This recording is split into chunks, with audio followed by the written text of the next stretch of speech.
stop Trevor Knight. Trevor Knight can't hit that damn green wall right there. Trevor Knight can't hit that green wall right there.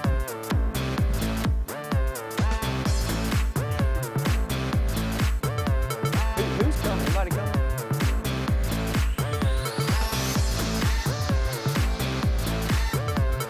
Check. Check one, check two. Check. Check. Check.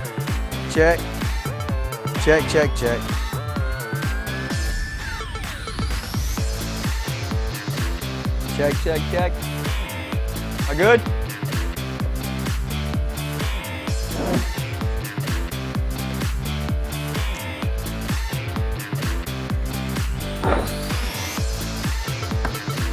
I don't even want to talk, Ben.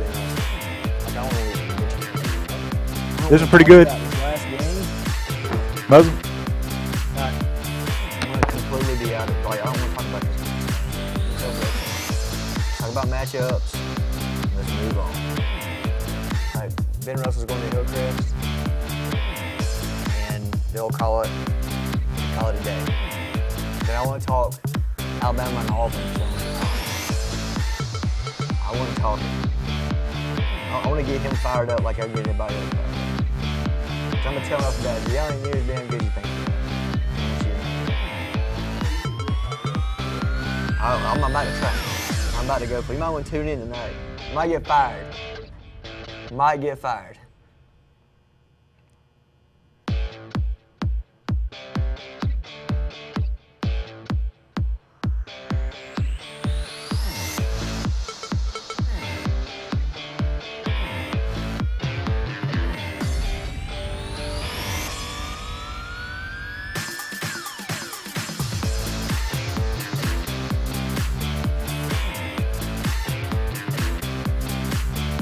Hey, if I need to, I can do like the opening segment by myself or something. What?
Good Tuesday evening. Welcome into Late Morning Sports Roundup. I'm your host, Adam Blankenship. Usually joined by my co-host, Mr. Scott Hardy, but he is out sick this evening, so I'll be talking here just for a few minutes to get the opening segment going. I'll be joined by Mr. Brett Pritchard and then Randy Lee later on. High school football season is really wrapped up here for a lot of teams in the area, but the high school playoffs are also starting this week, so a lot of excitement going on. Lots of energy around in the area. Some of the local teams are competing and getting ready for those first-round matchups. We'll dive off into it a little bit tonight, talking about some of the matchups all the way from 1A through 7A. So it should be a lot of fun. We'll touch base on those. We'll talk a little bit Alabama LSU, which is a big game coming up this weekend in Baton Rouge as the Tide goes down there to continue their win streak. Lots of smack talk going on in that one this week. So should be fun to kind of catch up on that as well. We'll also talk about the surprise in the Auburn football team. We've discussed it all year. Some of our guys were a little bit, a little jaded on them to begin the season and everything, but that team has completely turned it around, and they're really picking up steam right at the end of the season, which is the best time to get rolling. So make sure you tune in with us. We got some good segments coming up, and we will get right back with you right after this quick commercial break.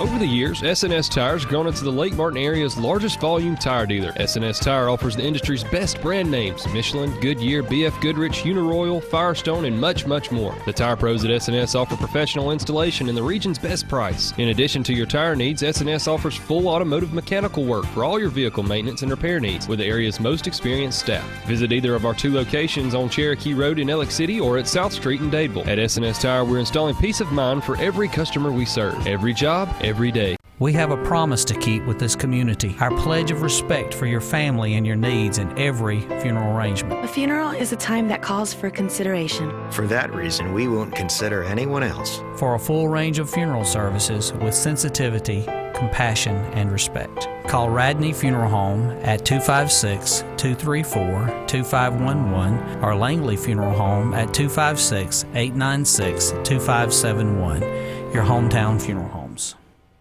Purchasing a new home is easier than you think, and America's Home Place can show you the way. For over 41 years, we've built thousands of homes for people just like you. We guide you through the entire process, from purchasing a lot, finding financial options, to putting the finishing touches on your beautiful new house. Come tour our showroom and see over 100 customizable floor plans. Visit us online at americashomeplace.com/TV for a free floor plan book. America's Home Place. We make building easy. At U.S. AmeriBank, there's something very different at the heart of what we do and who we are. It's a spirit that also defines our neighbors, local businesses, and communities. Building on our 116-year history in Alabama, U.S. AmeriBank provides something found nowhere else: craft banking. It's an unwavering commitment to handcrafted banking solutions that turns customers into enthusiastic fans. Visit usameribank.com or your local branch to discover the U.S. AmeriBank difference. U.S. AmeriBank. Banking on values. Member FDIC, Equal Housing Lender. Jackson Refrigeration is Central East Alabama's Alabama Power superior solutions dealer. With rapid response time and on-budget pricing, we're Central East Alabama's and the area's authorized Goodman Heating and Air dealer. We make your peace of mind easy and give you peace of mind when it comes to your heating and air needs. As a superior solutions dealer, Jackson Refrigeration can help save you money and energy with a new electric heat pump. Jackson Refrigeration works on all existing brands and units and has the team to solve your heating and cooling needs, no matter the season.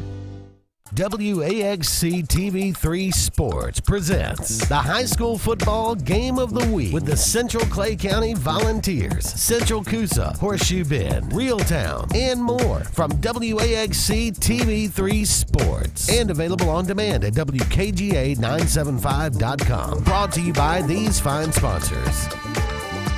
All area matchups all season long on the WAXC TV3 Sports High School Game of the Week.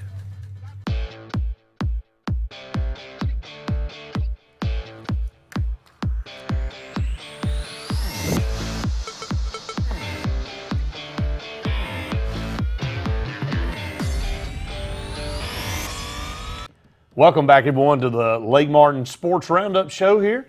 Brett Pritchard and Adam Blankenship. Adam getting it kicked off as I head over from Sports Call this afternoon. A very good show over there, Adam. But I bet it is exciting right now. It's always exciting on Sports Call anyway, whether you're good, bad, in between, or whatever. Let's talk about that a little bit before we get into this high school stuff. What's the talk around Auburn right now?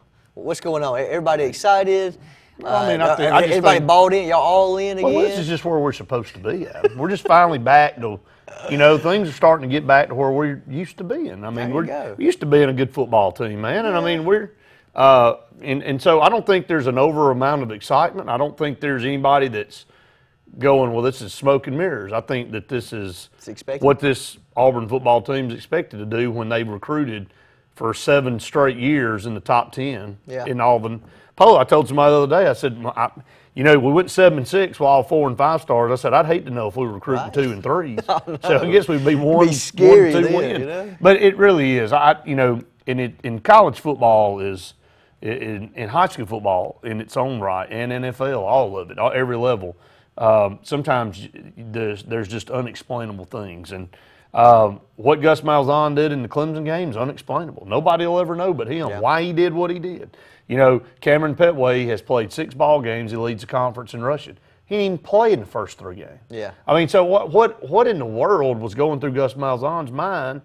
And if you want to look at things even further, Cameron Petway, if Javon Robinson would stayed on this team, it would have been Javon Robinson and Kerryon Johnson. Yeah. With Petway probably the backup behind Chandler Cobb. Yeah, he probably even. Well, he'd just be standing over on the sideline. Exactly. So fate is weird on how things work out, and I think that LSU game, the end of that game, turned Auburn's season around, and kept the coach basically. Well, it did. He made the decision to let Rat Lashley do his job. Yeah. He became I think you and I talked about this last time, and it's hard to be a micromanager. Yeah. It's hard at that level to try to have your finger in every piece of the pie. Oh, no doubt. Nick Saban, as stringent as he is, lets his coaches coach and lets his coaches do what they – now, he has input when he feels like he needs to jump in and say something, and I think Gus Malzahn has figured that out, how to do that. I mean, you think about Gus Malzahn from a head coaching standpoint, he's still relatively a young head coach. Yeah. I mean, he's only been in this conference as a head coach for 3 years. You look at what he's done at Arkansas State. He's been a coordinator his whole life. I'd like to go back, and I've never done this, at this stage in Nick Saban's career when he was only, a 3 or 4 year old head coach. I'd like to know where he was. So you have to put things in perspective a little bit. And we're just in an age where everybody wants to win right now. Yeah. And if you don't, then you got they're out. Well, there's so much pressure, of the conference and everyone else too that it kind of created that. So, is Auburn a legitimate SEC West contender now? Well, I think they played themselves into that role. I think that if Auburn comes out and does what they're supposed to do in the next 2 football games, they'll only have 1 conference game left, and they will have navigated their way through the season with 1 conference loss. Yeah. Except with the Iron Bowl on the table, and the lowest point spread of the year for Alabama's coming up Saturday. Yeah. It's 7 points for LSU. Vegas, you and I talked about it. Vegas knows something. Yeah. They always know. Alabama was 19-point favorite over A&M. They won by 19. And I really thought that A&M would play a little bit tougher. I just, Luke brought up a good point about Alabama in the last 4 trips to LSU have come down to the last drive almost. It's just a hard place to play. It's a rejuvenated confidence team. To a certain extent, I see this being the one that they're off on the most. I think, and we were having the conversation before the show, that I think Auburn will play Alabama a much tougher game than LSU will. I feel like LSU is limited at quarterback. I feel like we're going to do this. Alabama's going to do the same exact thing this year. I know. It's my worst. I know you started that school y'all went to. Exactly. I'm still paying for it, so I guess I can say. I mean, that's what I'm saying. I mean, you're allowed to say we. Yeah, might as well. But I feel like Alabama's going to stack the box just like last year. They're going to make sure Leonard Fournette does not beat them, and they're going to make that quarterback win a ball game. And I don't think they can do that. So I think you're going to have some kind of threat. Do you think there's a part of Leonard the ball down the Fournette field to beat them? Leonard Fournette had such a bad game last year against Alabama that it really is what killed his Heisman hopes. He was the favorite going into that game. Derrick Henry left as the favorite, and he won. He won the Heisman.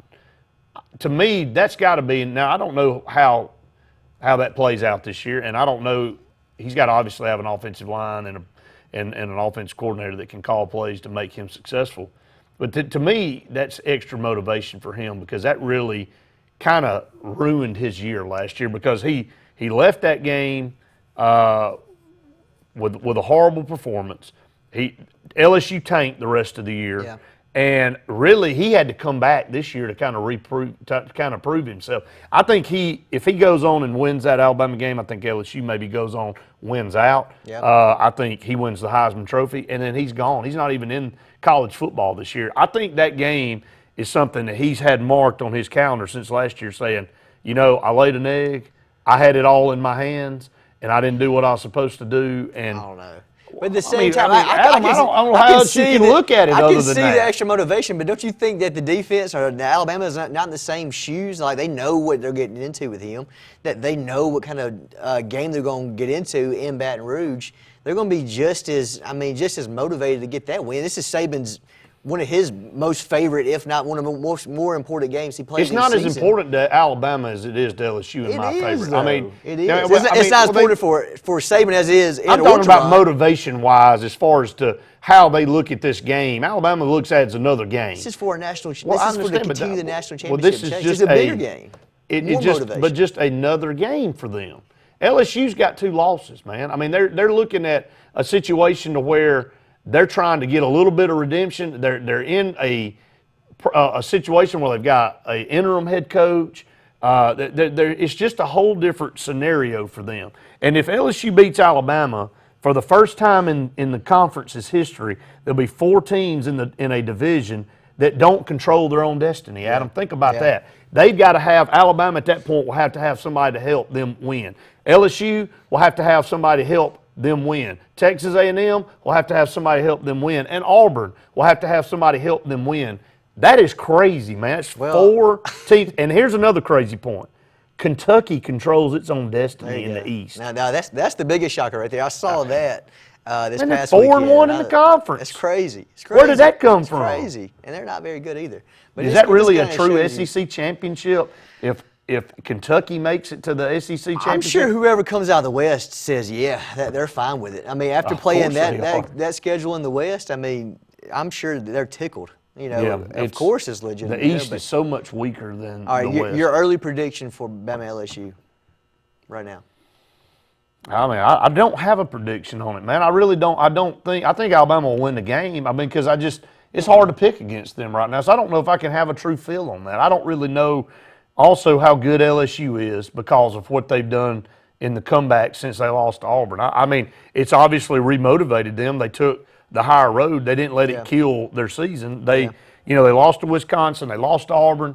Auburn was sitting in the same position, and I don't know how we would have reacted if we'd have gone 0-2 in the conference, 1-3 overall. It's hard to come back. LSU's tells you a lot about that team, man, and they fought hard to get back to this point, to get back into a top 15 position. Yeah, I mean, I'll give you that, but I'm saying it may start out kind of like the A&M game, about how it may be close early on, but second half, Bama's going to pull away. I'm thinking like a 34-13.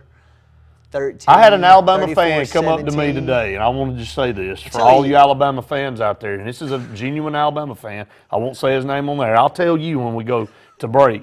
But he said, I'm going to tell all my Alabama brothers out there that think we're going to go into every game coming down the stretch and just pull away, that it's not shaping up that way, and that with a freshman quarterback back there and with Alabama having the ability to make mistakes like any football team, that you better come ready to play every week. And everybody understands that because – and I told everybody on the show today about Vanderbilt. This is a trap game we talked about at the beginning of the year between two road games.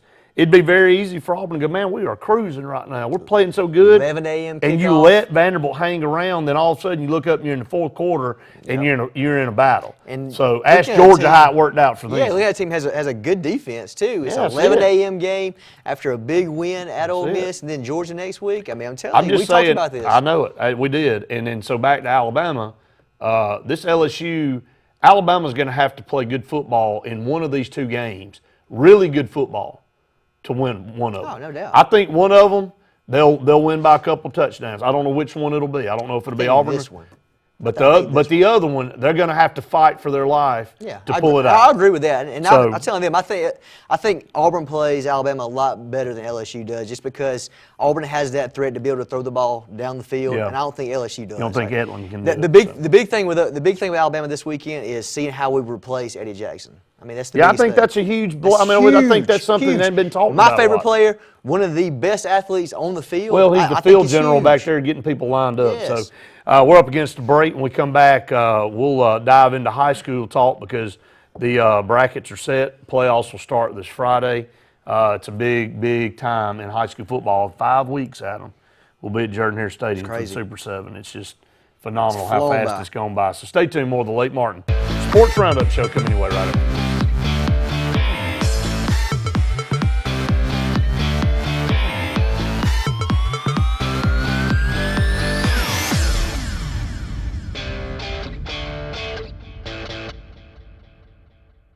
Russell Do It Center and Russell Building Supply is locally owned and operated with over 30 years experience providing a wide array of lumber, building materials, hardware, electrical and plumbing supplies, paint, tools, and garden products. Our employees' superior product knowledge and top-notch customer service allows us to help select the best products that will work for you. We provide free product estimates and takeoffs, free local delivery, and ask about our price match promise. Russell Do It Center and Russell Building Supply. Experience and knowledge from the pros.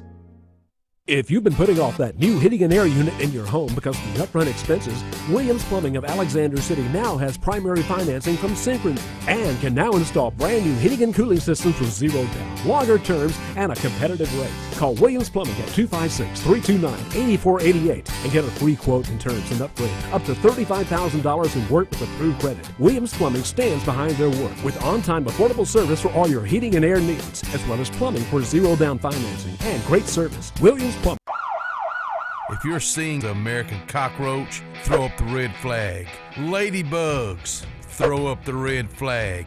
Ants and swarming termites, throw up the red flag. And kudzu bugs, throw up the red flag. That's Red Flag Pest Control. So the caution is on. Call Red Flag Pest Control today. I'm Scott Davis with Red Flag Pest Control, celebrating our 10th anniversary. Call me today, 256-825-0430. Get the best seat in the house for every game this football season. Upgrade that old recliner for the comfort of FlexSteel from Holly's Home Furnishings. Stunning styles, incredible comfort, and FlexSteel's signature blue steel construction. At Holly's Home Furnishings, we offer a variety of different fabric and leather options, plus state-of-the-art power recliners. Come in and score big today with Holly's Home Furnishings' unbeatable selection and unbelievable everyday prices. Family-owned and operated Holly's Home Furnishings located in Alexander City and Montgomery. In a world that's ever-changing, you have to be sure that your choices are the right choices. At Central Alabama Community College, you'll know you made the best choice. Whether choosing a technical degree program, taking courses to transfer to a four-year college or university, or being a part of our national championship winning traditions, get a sharper focus on your life by choosing one of our 3 convenient locations: Alex City, Childersburg, and Talladega. Central Alabama Community College. Central to you. Central to your success.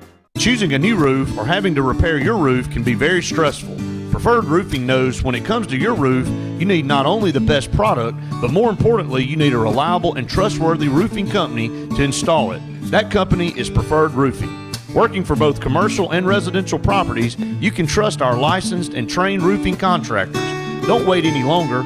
Call us today at 334-202-5483 or contact us on the web at preferredcontractorsllc.com.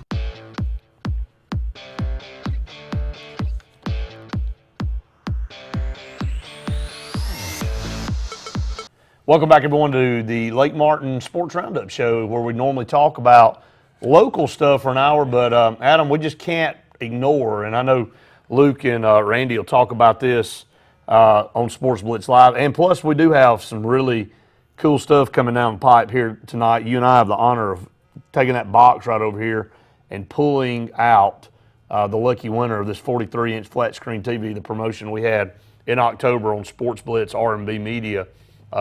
Somebody will be the proud owner of a brand new 43-inch flat screen TV by the end of this program. So exciting for somebody out there and it's not exciting for us because you and I aren't eligible. So, Exactly. but we get a lot of enjoyment of giving something like this away. But the first college football playoff poll comes out, and I'm telling you, once again, this committee lives up to billing. You would think this one would be about as cut and dried.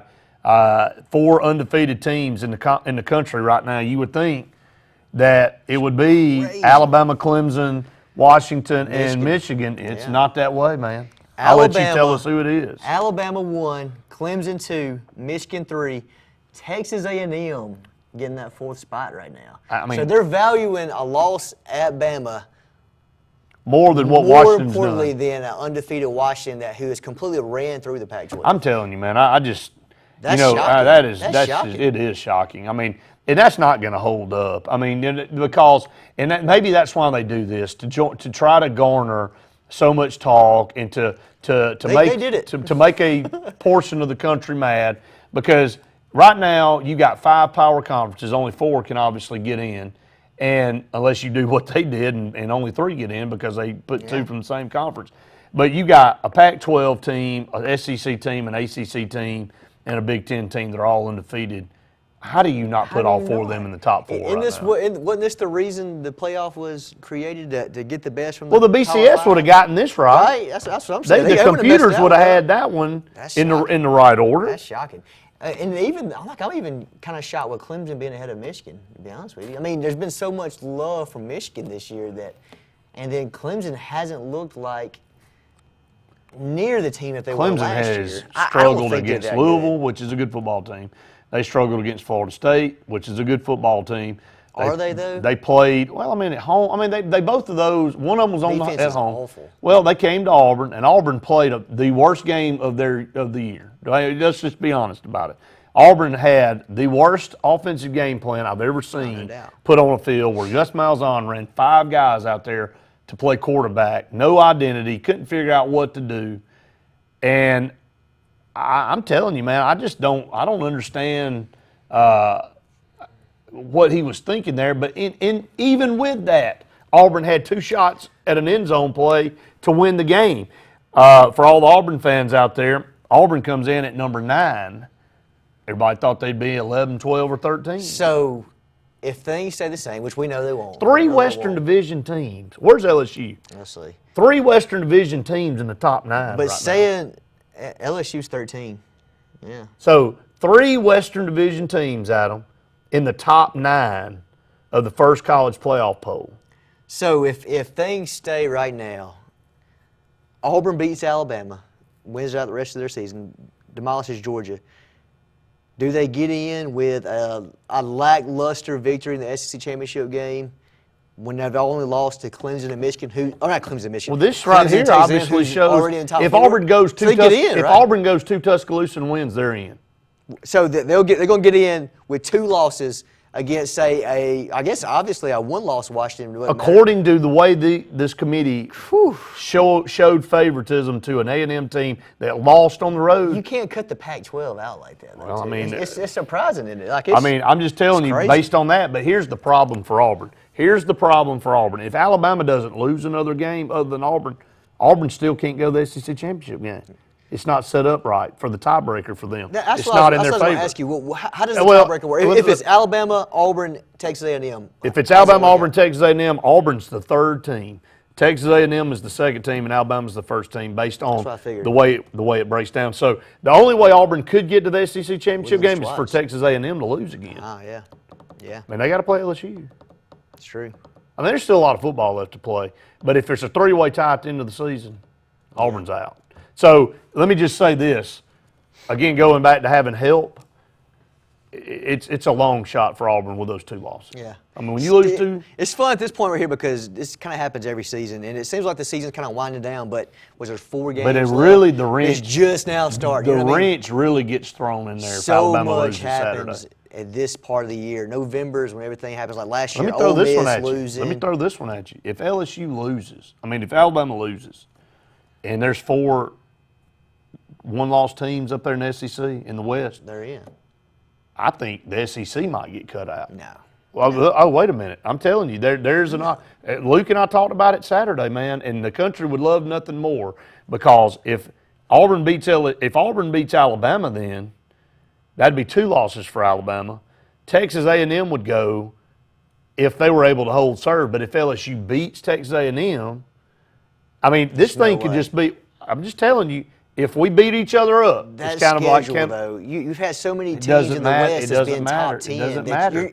You're not going to put. You're not going to put who. You don't know what this committee's going to do. You're not going to put Louisville or Wisconsin over one of those teams. You're saying you're not going to. What did they just do tonight? Well, it's an SEC team. But they put two SEC teams in over an undefeated Washington. Well, that shows you how much they value the SEC right there. That even furthers my case that there's no way that they're going. Depends on how many losses there are for these SEC teams. If the best SEC team is a 2-loss SEC champion, they're in. They're in. We'll see. There's no way around it. We'll see. There's no way around it. I'd like to hope that way. Because, I mean, yeah, Washington's had a great season. I just think that it would kill college football if there's not an SEC team in there. It will. That's why. I think they understand that. That's why it won't happen. Because the Pac-12 is trash. The whole conference is well, awful. I mean, obviously that's the way they feel. Oregon's awful. USC's awful. UCLA's awful. I mean, how about Washington State undefeated in the conference? Awful. And it could come down to the Apple Cup. Awful. Didn't they lose to Oregon State? They beat Oregon State. They're undefeated. They were undefeated in the conference. Awful. There's no way.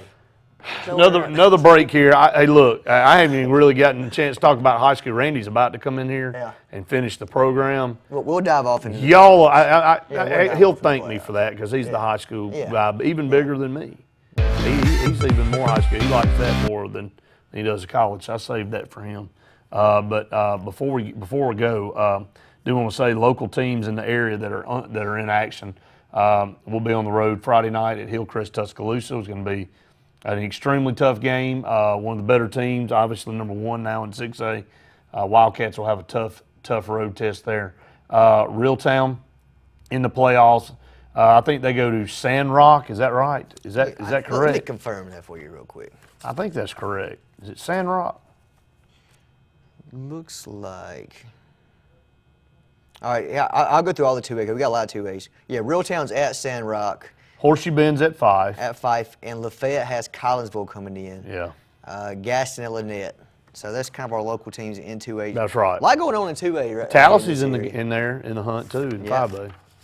And we'll talk about that. And I'll let y'all talk about that. Yeah. We'll go ahead and go to break, and then I'll let Randy come out here and y'all will break down the brackets starting this Friday night. Stay tuned. More of the Lake Martin Sports Roundup Show coming your way right after this. Look at this mosquito. Man, they're killing me. Killing me.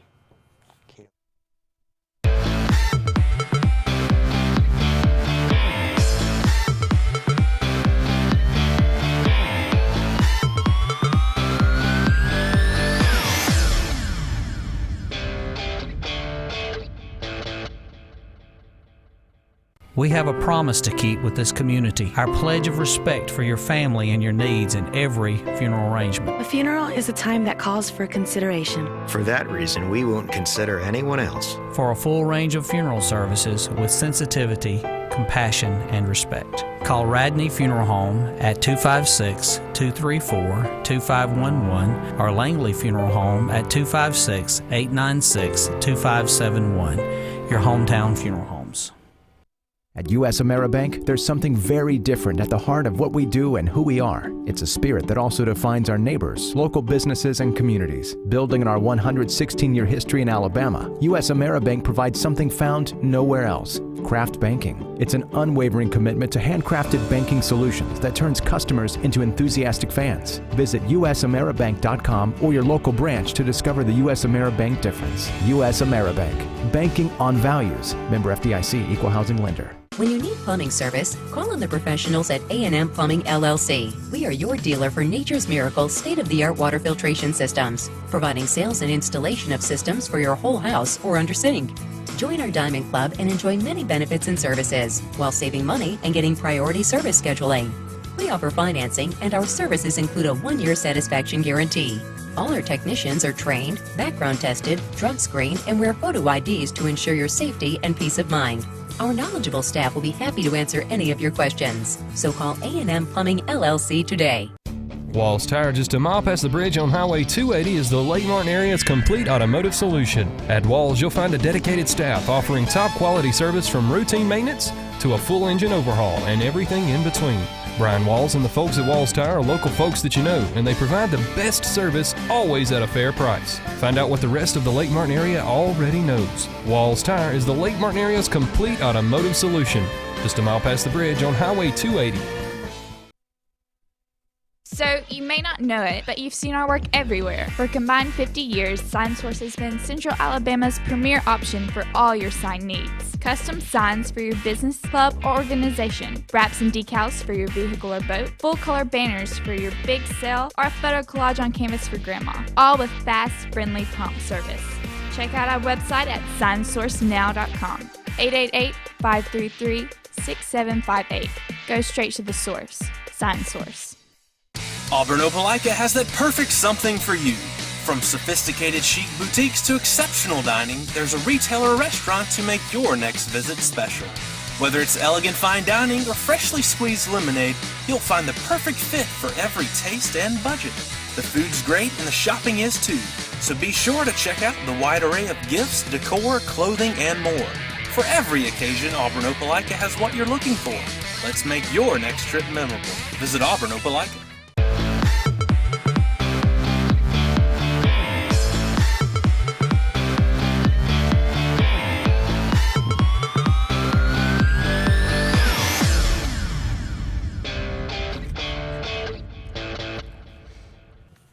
Welcome back into the Sports Blitz Lake Martin Sports Roundup. I'm Randy Lee now, alongside my good friend Adam Blankenship. And Adam? I'd say I'm honored with guests tonight. I've had Randy, I've had Brett. You had some really... Yeah, I'm telling you, I've had some interesting conversations. So well, it's been good. It's going to continue down that path. On this program, we talk a lot about local area athletics. And the thing about currently, last year was one of those years that was special in the local region, had a lot of teams that were very competitive moving on into the playoffs. Do have some teams moving into the playoffs, but it's going to be one of those years. Maybe a couple get along, maybe a Tallahassee or maybe a Central Clay or someone like that's able to make a run, because I think that they're good enough to do that. But for the most part, it's been somewhat dismal. Horseshoe Bend has a very tough first-round matchup as they go on the road all the way up to the Tennessee line against one of the top teams in 2A and Fife. Brett and I have been able to call them or see them in championship events for years. Benjamin Russell goes over to number 1 Hillcrest Tuscaloosa. Good luck there. It's been a tough season. I think it's been some growing pains, some learning for some younger players. Hopeful that the years to come are going to be like we saw, 5 years ago, where you have some growing pains, but then you lead into a good class, and that class is able to bring you a whole bunch of wins. And I really do expect that from some of the younger classes. What games jump out to you as you look down the brackets, Adam, and we'll kind of continue to run down that during this segment. Well, I was looking at, I guess we'll start from the top. Let's start at 7A, yeah. Okay, and we'll just kind of work our way down.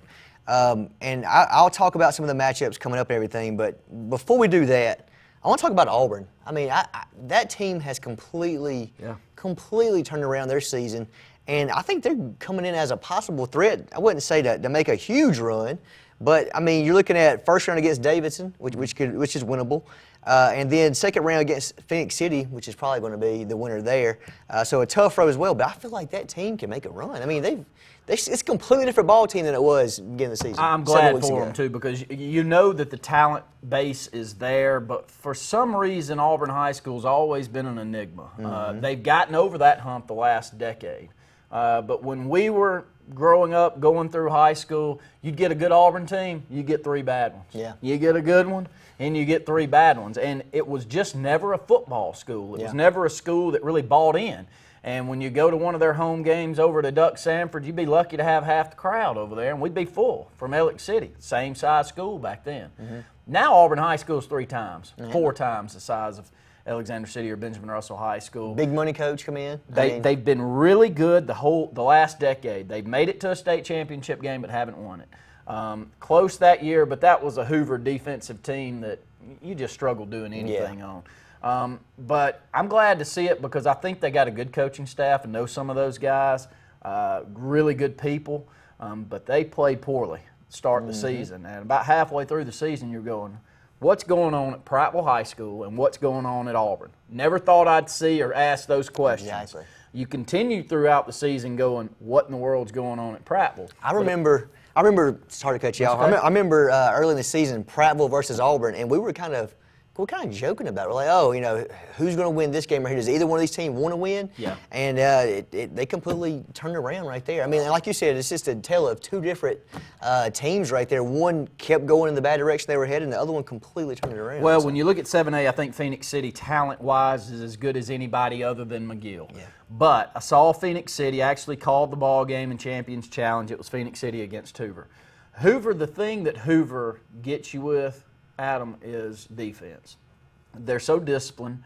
They're very athletic on the defensive side of the ball as well. They may not have a lot of SEC caliber players, but that's where they get you. Here's some of the, I don't even want to look at the bracket, and here's the teams that jump out to me in 7A. McGill-Tulin's the best team in 7A. By far. They're going to have to play poorly to lose. They can lose to some teams from the north. Three of those that would jump off to me, Spain Park can beat them.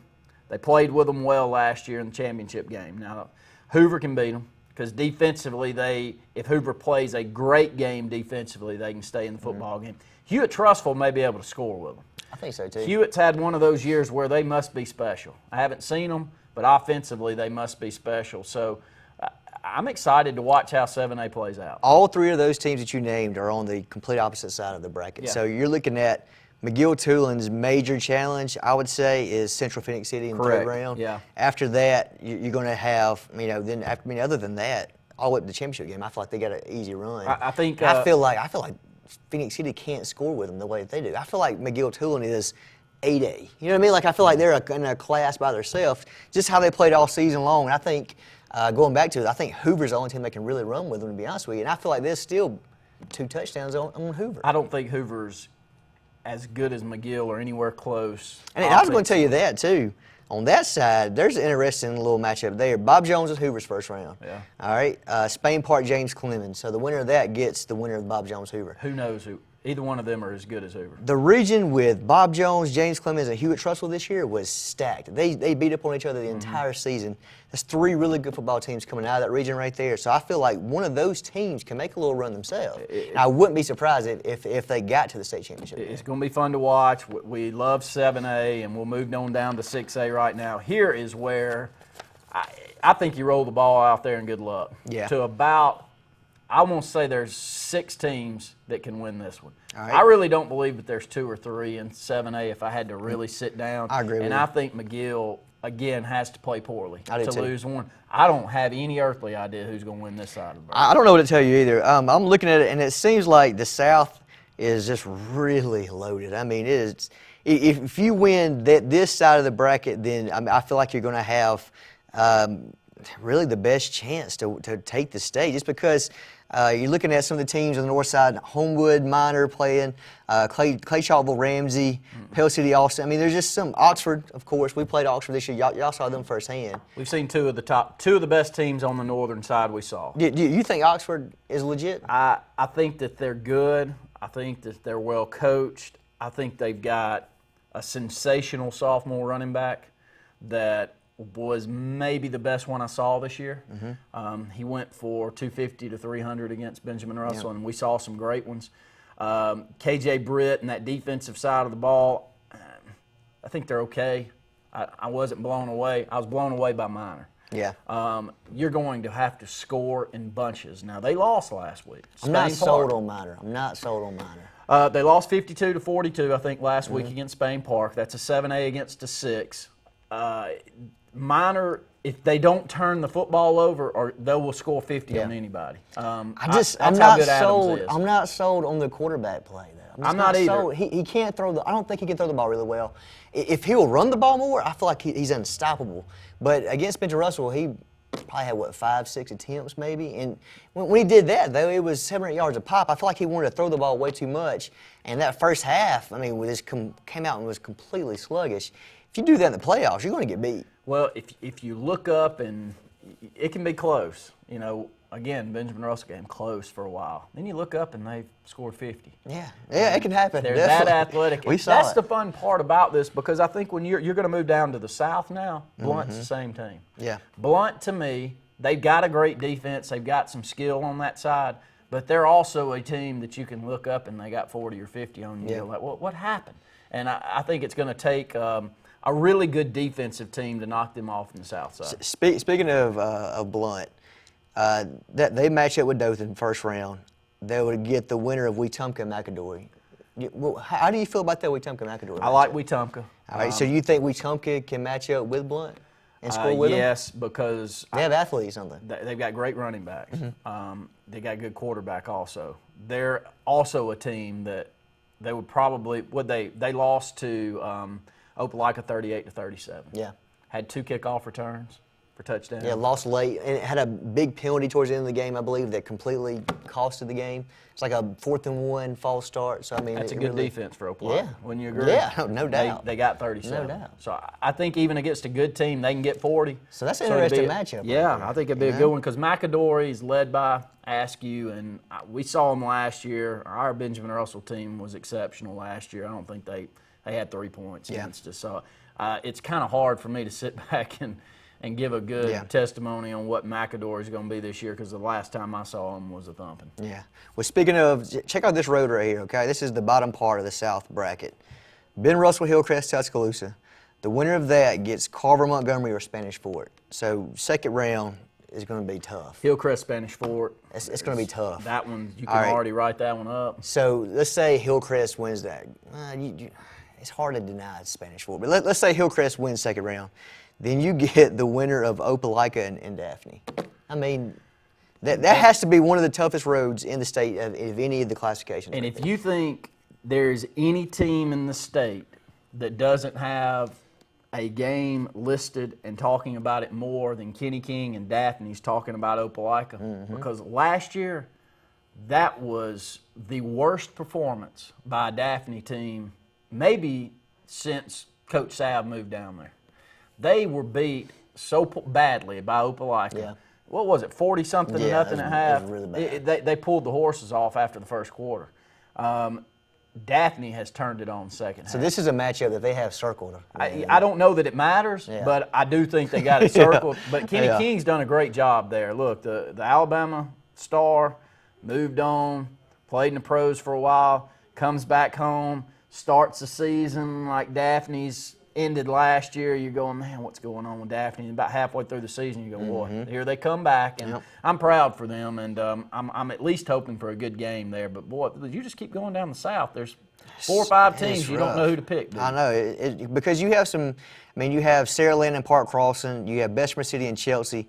Chelsea's a team that we saw firsthand this year, too. That, I mean, I don't know what happened earlier on in the season with that game, but they're a team that can score at will as well. You know, I mean, the South is stacked in 6A. It really is. Like you said, you really can't just pick one team and say, okay, this is who I feel like is going to get to Auburn for the championship game. I mean, it's just there's too many of them. Let's go ahead and take another break. We come back, we're going to break down 5A, 4A. We've got a TV to give away tonight. We want to thank all of you out there that found us on our social media outlets. Go and find us. Lee Marketing Group is one of our sponsors.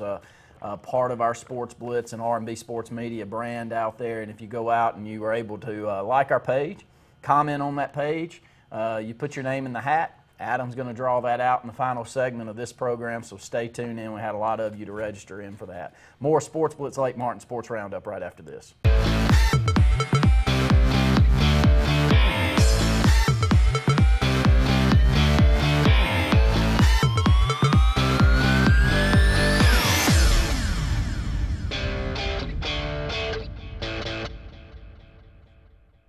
What value would you gain working with Lee Marketing Group?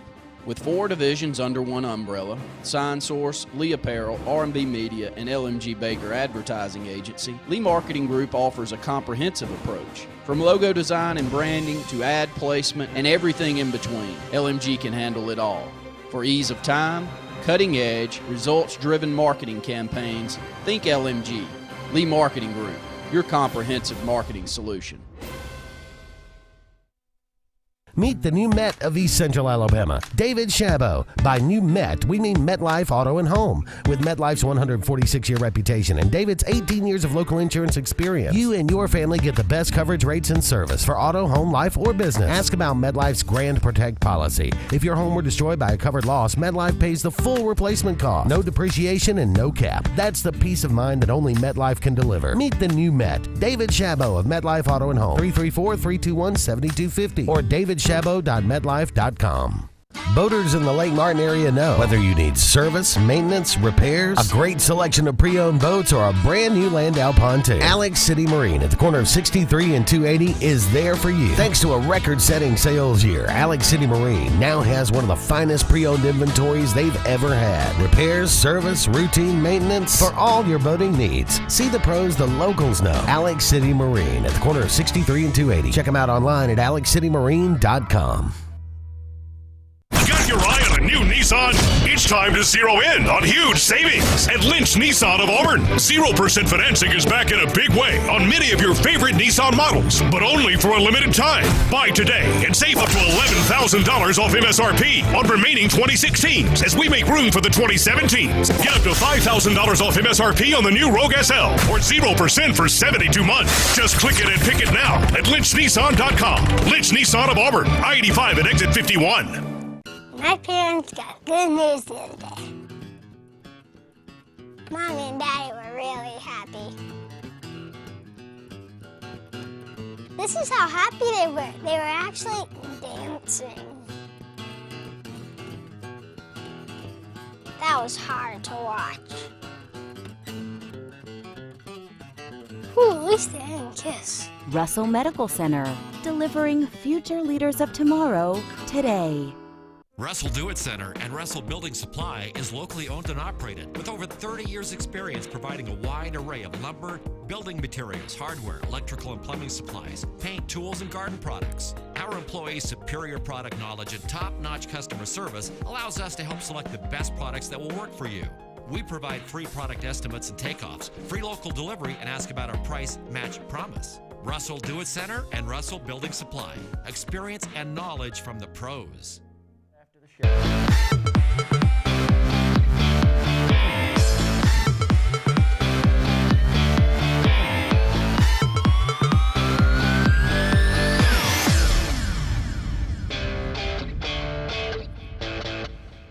One final segment here on the Sports Blitz Lake Martin Sports Roundup. I want to thank U.S. AmeriBank for being the sponsor here on this segment. You can call in at any point in time as we're over here.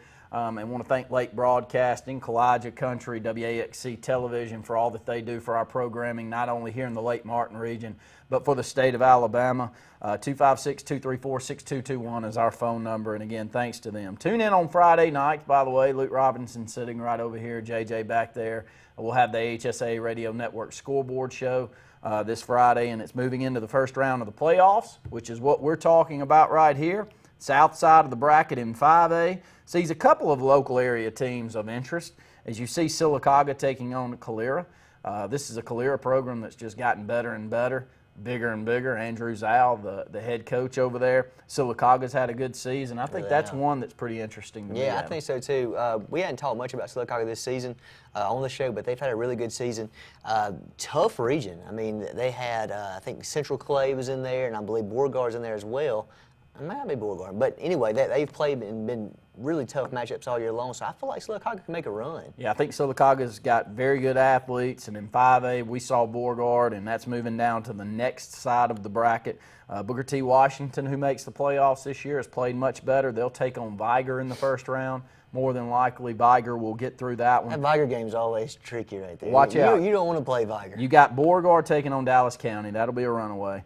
Beauregard versus Viger in round 2. Ooh, that's going to be a fun one right there. I saw Beauregard last week. All I want to see them for a long, long time. I think they scored. I looked down in 47 minutes of real time. It was 7:47. It was 42-0. I went on ahead and exited the booth and let Scotty try to come up with something positive to say about that one.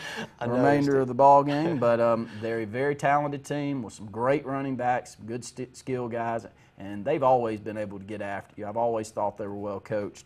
anytime I've seen them. Central Clay County beat that Beauregard team earlier in the season by, I want to say 27-22, but somewhere around there. It was a very good football game.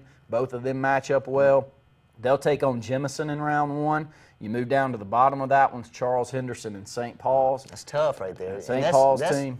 Kind of a snag Central Clay kind of runs into, I believe, that right there in that game. So, I mean, it's going to be, you know, you get rewarded for having that great season, but then second round, it doesn't get any easier. It doesn't. You got Lincoln, of course, but you got Lincoln and Demopolis. One of those Central Clay losses, though, is in the bottom of that bracket. That's Jackson and Eufaula. Eufaula's back. Had a good season this year.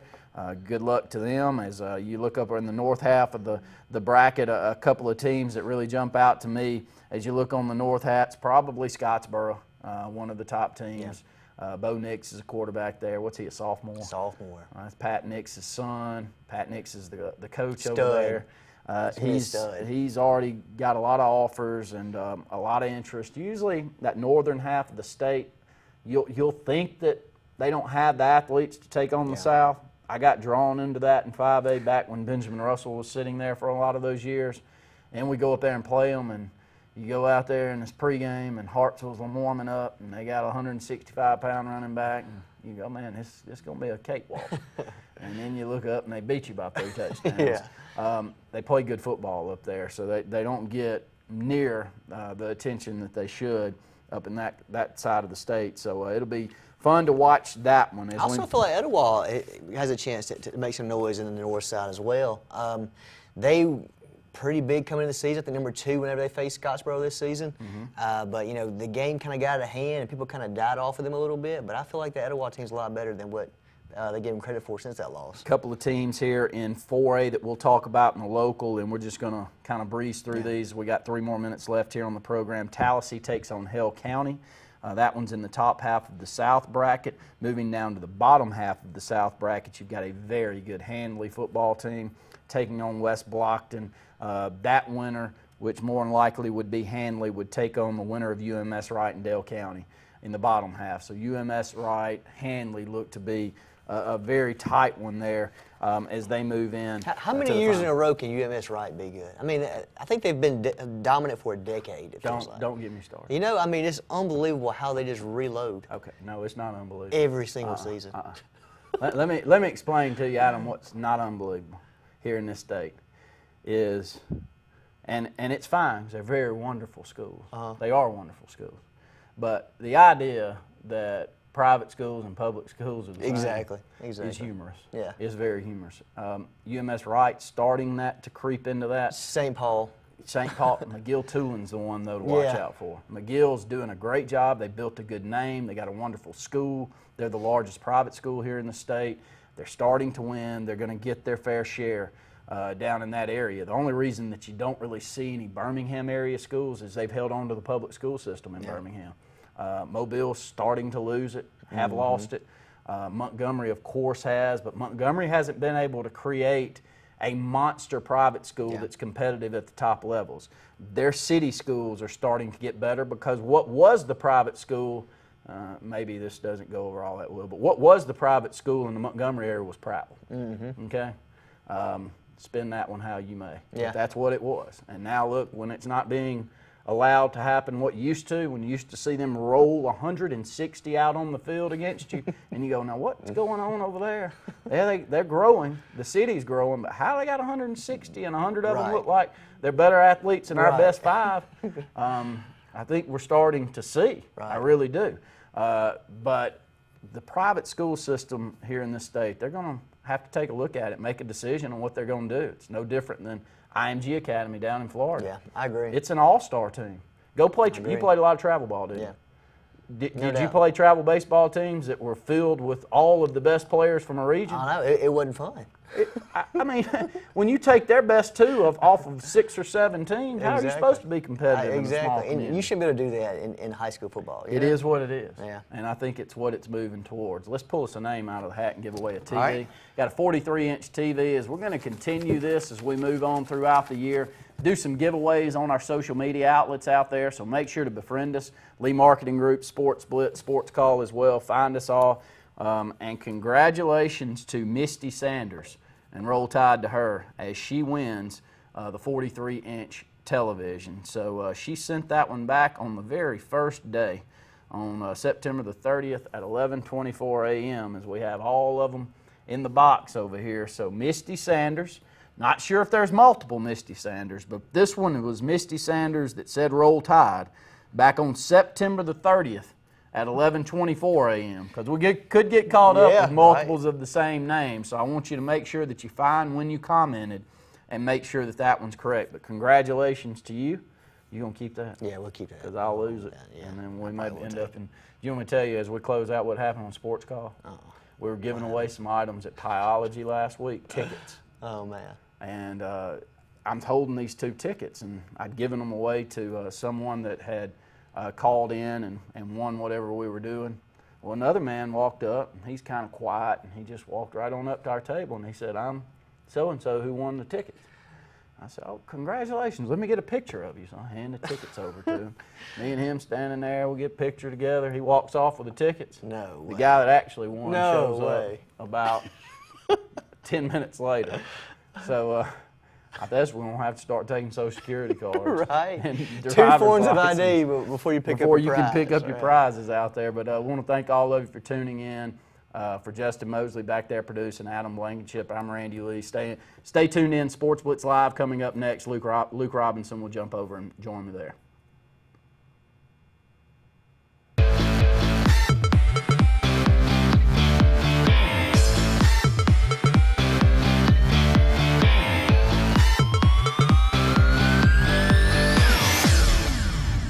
Georgia, or wherever you're from, Fun Carts of Opelika is your authorized easy-go cart dealer that has no limits on a perfect easy-go cart. Whether it's a fully customized cart or a stock-made cart, we'll deliver it on time and at the best price. Fun Carts gives you the service after the sale, so no matter if it's hunting, tailgating, motorhoming, fleet rental, or just a better way to get around, Fun Carts of Opelika has it and will customize it to your needs. Visit us in Opelika or call us or visit online for the best easy-go carts. Put a little fun in your life with Fun Carts of Opelika. Okay, so they crash tested the F-150. The one with the high-strength military-grade aluminum alloy body, bolted to a high-strength steel frame. And guess what? This is the safest F-150 ever built. The only pickup to pull the government's 5-star safety rating and earn an IIHS top safety pick. Because when they say military-grade, they mean battle-tested. This is the Ford F-150, and every other truck is history. And I know when I need it, I can count on you like 4, 3, 2, and you'll be there. 'Cause that's what friends are supposed to do, oh yeah. Ooh. You can count on the caring team at Brown Nursing and Rehabilitation. Our services include physical, speech, and occupational therapy. Brown Nursing and Rehabilitation, 256-329-9061. There is a strength inside you, unknown and imperfect, waiting.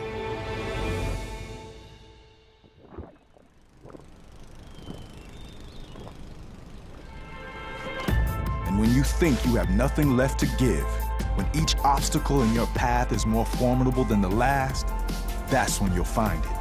And with that strength, your greatness will have no limits.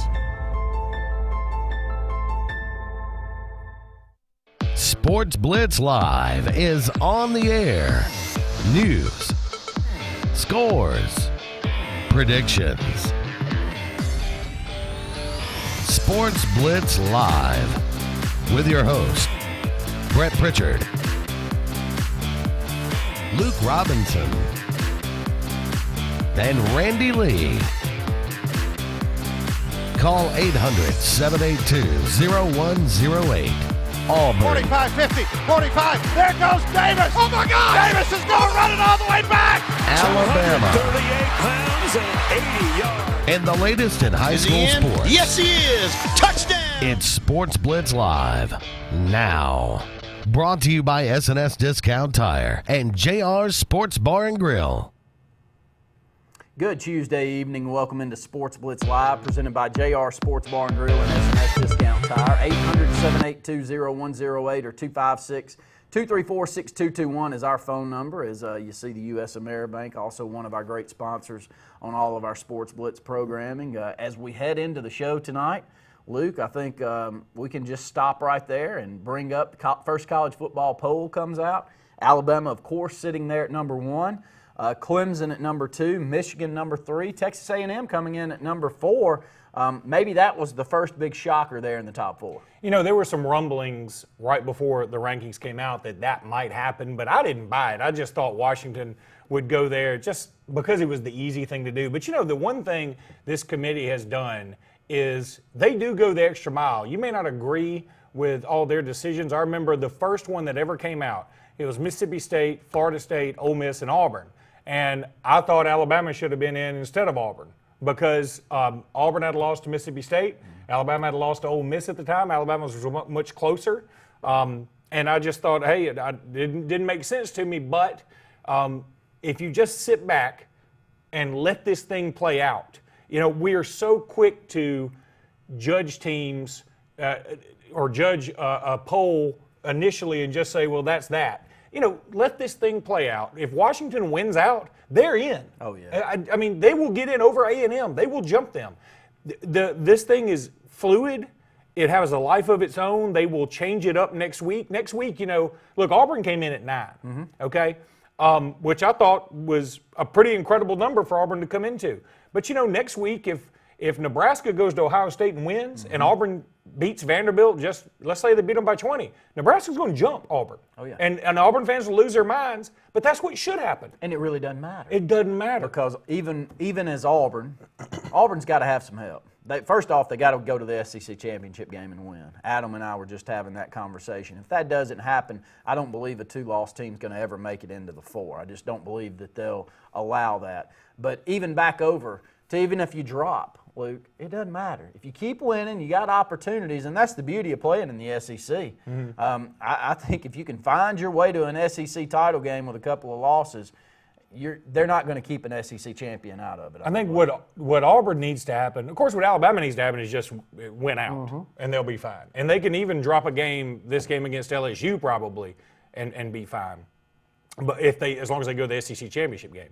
But for Auburn, they need Florida to keep winning. I think Auburn needs Florida to keep winning, and they need Alabama, I think, to be undefeated. Yeah. I think that will bolster them because, everybody just assumes that the SEC champion, if it's LSU or Auburn with 2 losses, they will just get in. I don't know that that's true. If Alabama comes in there and if Alabama loses to LSU and loses to Auburn, all of a sudden beating Alabama on the road isn't going to be that big of a deal. And then if Florida, let's say, loses at Arkansas or they lose to LSU at home or in Baton Rouge, and let's say they lose to Florida State, which isn't out of the realm of possibility. You know, if you go in the SEC title game and beat a team that's got a few losses on its resume, that's not going to be impressive either. So this thing is far from finished. I think the one thing that I took away from today is I have a difficult time seeing Clemson not being in it because they don't play anybody until the SEC title game. And even then, it's going to probably be Virginia Tech. So that's a team they'll beat. And I think the Big Ten winner is probably in. Even if it's Wisconsin with their 2 losses. If Wisconsin gets in there, I assume, let's pretend Nebraska loses at Ohio State this weekend. I think that'll happen, right? Okay, so then Wisconsin would have the lead in that division. And let's say Michigan gets to the title game and plays Wisconsin in a rematch, which was a tight game, and Wisconsin wins this time. I think Wisconsin will probably get in. And I think that's what SEC fans that have 2 losses for their team are feeling the same way that Wisconsin fans are. And that's the beauty of it, Luke. The beauty of college football is you have all of those scenarios. All of them are uber important to what happens to others. Because for Auburn fans, if A&M doesn't lose again, if LSU doesn't go and beat A&M, this is all a mute issue. Yeah, because A&M is not going to lose to Mississippi State this weekend. No, I mean, I'd be shocked. No. And then I don't think they're going to lose to Ole Miss. Ole Miss may just mail it in. I don't think so either. How good is Chad Kelly? I think Chad Kelly's incredible. I think the problem is you can't root for him because he's so unlikable. But he is. I was blown away Saturday. I mean, other than a mind-numbing decision by Hugh Freeze to take him out and put a quarterback in and then do it on 4th, unbelievably stupid. I don't understand what he was doing. And then one turnover, which was a good play by an Auburn secondary player on a well-thrown football. The three misplaced balls, I think one missed on the sideline on a fourth down play was a well-thrown football. Well, dropped by Ingram. But yeah, I was going to say, the thing about the interception, it came directly, exactly after the drop by Ingram. Yeah. And that's a catch you just got to make. And if you make that catch, the game's probably different. I mean, Auburn may still win, but and that's the thing about Ole Miss. I think this was their last hurrah. I mean, I just don't see they're beating anybody else of consequence the rest of the season. I mean, the Egg Bowl may literally be an egg this year. How bad would Ole Miss be? How much does Chad Kelly cover up a lot of L's going on there? He covers up a lot, but now they do have, I think it's Shea Patterson, who was #1 quarterback in the country last year, is coming in for next year. The problem is, and he'll have plenty of weapons offensively in terms of wide receivers. Now, running back, I don't know what they have. I still don't even know if they got a running back. But defensively, they do have a guy named Benito Jones who's committed to Alabama. He's looked good at times as a true freshman. But, just along that defensive front, you don't look out there and say, man, I really want some of those heavy hitters. I mean, there's some guys that can lay the wood occasionally, but they're just not good defensively. Just flat not good. And I think we saw it a lot on Saturday. Fun college football season, Luke. We're going to talk a lot about that tonight. We've got the HSA playoffs starting in high school football. We got some okay matchups, a few decent ones here. Moving into the second rounds where it becomes a lot of fun. Yeah, the playoffs in the second round is where it really gets heated up. And there will be some upsets in these playoffs. Always. And I think some people will look at some games where it may be a 1 and a 4 and the 4 wins and say that's an upset when it really isn't an upset, because it just so happened the 4 seed came from a much stronger region, and the way these playoffs shake out is much more mathematical than it is the eye test. So, but I think you may see some of that. But I'm really excited about these playoffs. I'm excited about the college football playoffs. I mean, it's a beautiful time of year. 800-782-0108, 256-234-6221. Our phone lines will be open the entire 2 hours. We do have a couple of guests. You want to fill everybody in on that, Luke? We're going to have Josh Bean, obviously, on at 7:30, I believe, to talk about the AHSA playoffs and talk about surprises and potential upsets, et cetera. We're also going to have a representative from the scout side of the LSU team and let him talk about the Bengal Tigers and what Ed Orgeron has done to turn that program around. Let's close out this segment. Got about 3 or 4 more minutes left here, and let's talk Alabama LSU. Let's kick with LSU to begin with. As an Alabama fan, do you think that a newfound exuberance around the program, Leonard Fournette playing well or at least looking motivated, what part of them do you look, and then are there other parts that are like me, and I'll tell you where I stand on the game, that says LSU's quarterback play is nowhere near good enough to beat Alabama, and that's where I stand going into the ballgame. I can certainly buy that argument. I did the Talking Tuscaloosa podcast earlier with my friend Jimmy Stein, and we went back and forth trying to convince each other that either LSU or Alabama would win. And you look at Leonard Fournette, I mean, now he's healthy. He's the best running back in the country, and it's really not close. He's not going to have the stats because he missed a few games, but he looks incredibly refreshed. Having said that, if you want to look at the other side of this, you could say, well, he's played Southern Miss, he's played Missouri, who's not any good, and he's played an Ole Miss team that can't stop anything. So exactly, how impressed are we supposed to be just right yet? I don't know. Darius Geis had some big games mixed in there too, obviously. So I can see both arguments. Another thing Jimmy brought up, LSU is 13th in the country in total defense, which is far greater than anybody else Alabama has played. I think the next team on the list is USC, around 49.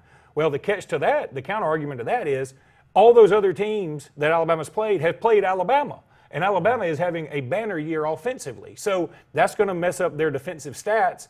Meanwhile, I go back to LSU has not played a dynamic offense. And somebody will say, well, what about Auburn? When LSU played Auburn, neither LSU nor Auburn was the team they are now. True. And in fact, I'd go so far as to say, you know what, if LSU and Auburn played tomorrow, the score may end up being the same as it was in the previous game, but the football would be better. True. The first game was practically unwatchable. Yeah. It just wasn't a good – if you're an LSU or Auburn fan, you enjoyed it. It wasn't a good football game. Now it'd be different. So the point is LSU's schedule really hadn't been all too incredibly arduous. They played a Wisconsin team that was – frankly, I mean, you could look on the field and see LSU's the better team. Yeah. They just didn't win the game. which happens a lot. But they've played a Missouri team that's losing to everybody on the schedule. They've played a Southern Miss team that just doesn't have a lot, and they've beaten Ole Miss that is in the tank, and Mississippi State. So tell me, again, while I'm impressed that Leonard Fournette has stiff-armed his way back into the national spotlight, I'm not impressed with who they've lined up and beaten. I think the team that can beat Alabama is somebody that's got an efficient quarterback, that has good enough playmakers to get down the field and make some plays on a secondary that seems to give up big plays from time to time. I don't believe any team can line up. I could be wrong. I didn't believe it in 13. I didn't believe there was any way you could line up against Alabama and run the football like Auburn did that night. Didn't think anybody could do it. So maybe somebody could surprise me with that, Luke. But I do believe that Alabama, the lone deficiency that they've shown is giving up the big play against Ole Miss and Arkansas and some other teams that's got good quarterback play, and that does not bode well for LSU to me. Yeah, but then I take the other side again. The counter argument is LSU's defense is stocked with talent. Yeah. It's going to be 7 o'clock in Baton Rouge. Everybody is going to be appropriately liquored up. Jalen Hurts has been on the road. Yes, he went to Ole Miss, and that was a pretty raucous place. He went to Arkansas, it was too, and Tennessee was, but none of them are going to compare to what he's going to see Saturday night. That's true, but we'll talk about it when we come back. I want to stay with this. We'll stay with this in a couple of segments, and then we'll also move into the playoff brackets for the high school football side. If you've got some discussions you'd like to ask or some questions you'd like to ask us, we'd love to hear those here tonight. And if you're going to be out on Friday night watching some of these high school games, you want to give us some insight, we'd love to hear from you as well. Find us on our social media outlets. Sports Blitz is sports with a Z. Luke and I work hard along with everyone else to try to pass along information, give insights to some of our thoughts as well. And you can find all of our programs and go there and watch those also as we stream all of our programs on YouTube. More Sports Blitz Live right after this.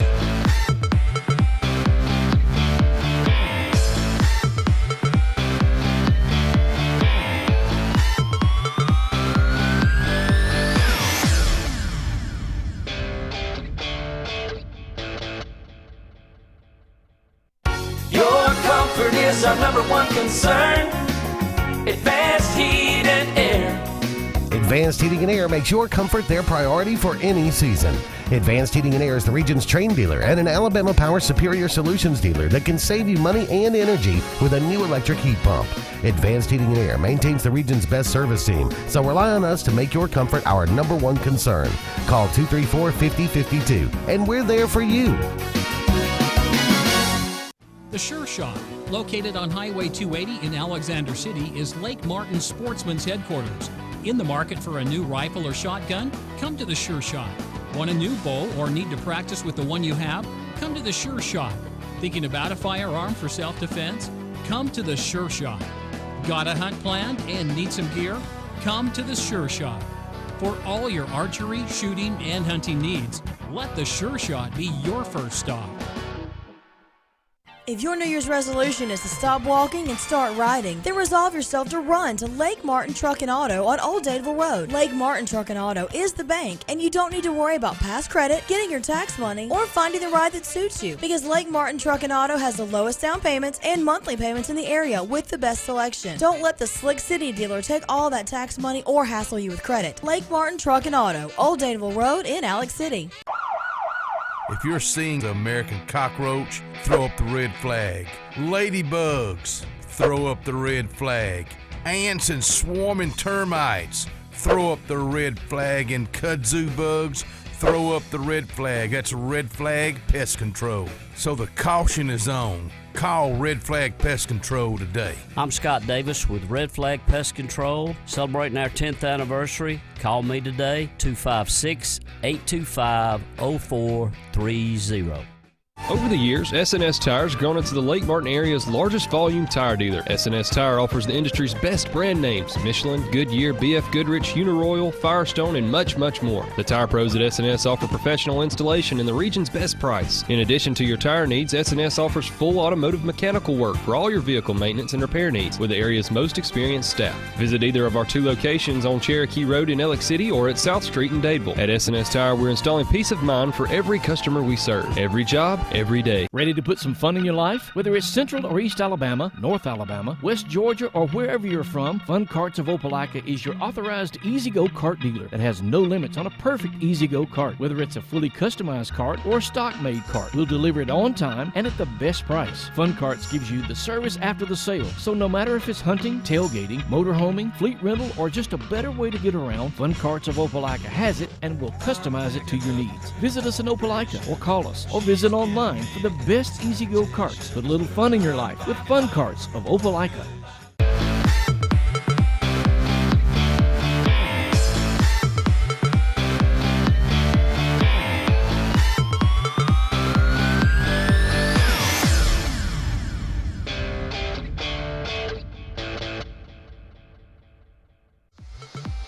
This segment of Sports Blitz is brought to you by Bice Motors in Alexander City. Brian and his crew offer the latest lines of Dodge, Chrysler, Jeep, and Ram vehicles, as well as the best used inventory around. Guaranteed lowest price. Bice. Let's throw darts both ways. Alabama offensively, what are the negatives? What are the positives in their matchup against LSU? I'll start on the positives.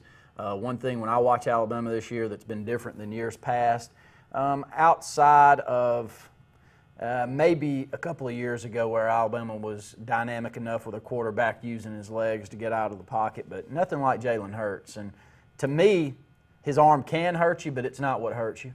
The running back position is good, but it's not exceptional. But him with his legs makes all of those parts that are pretty good, not great.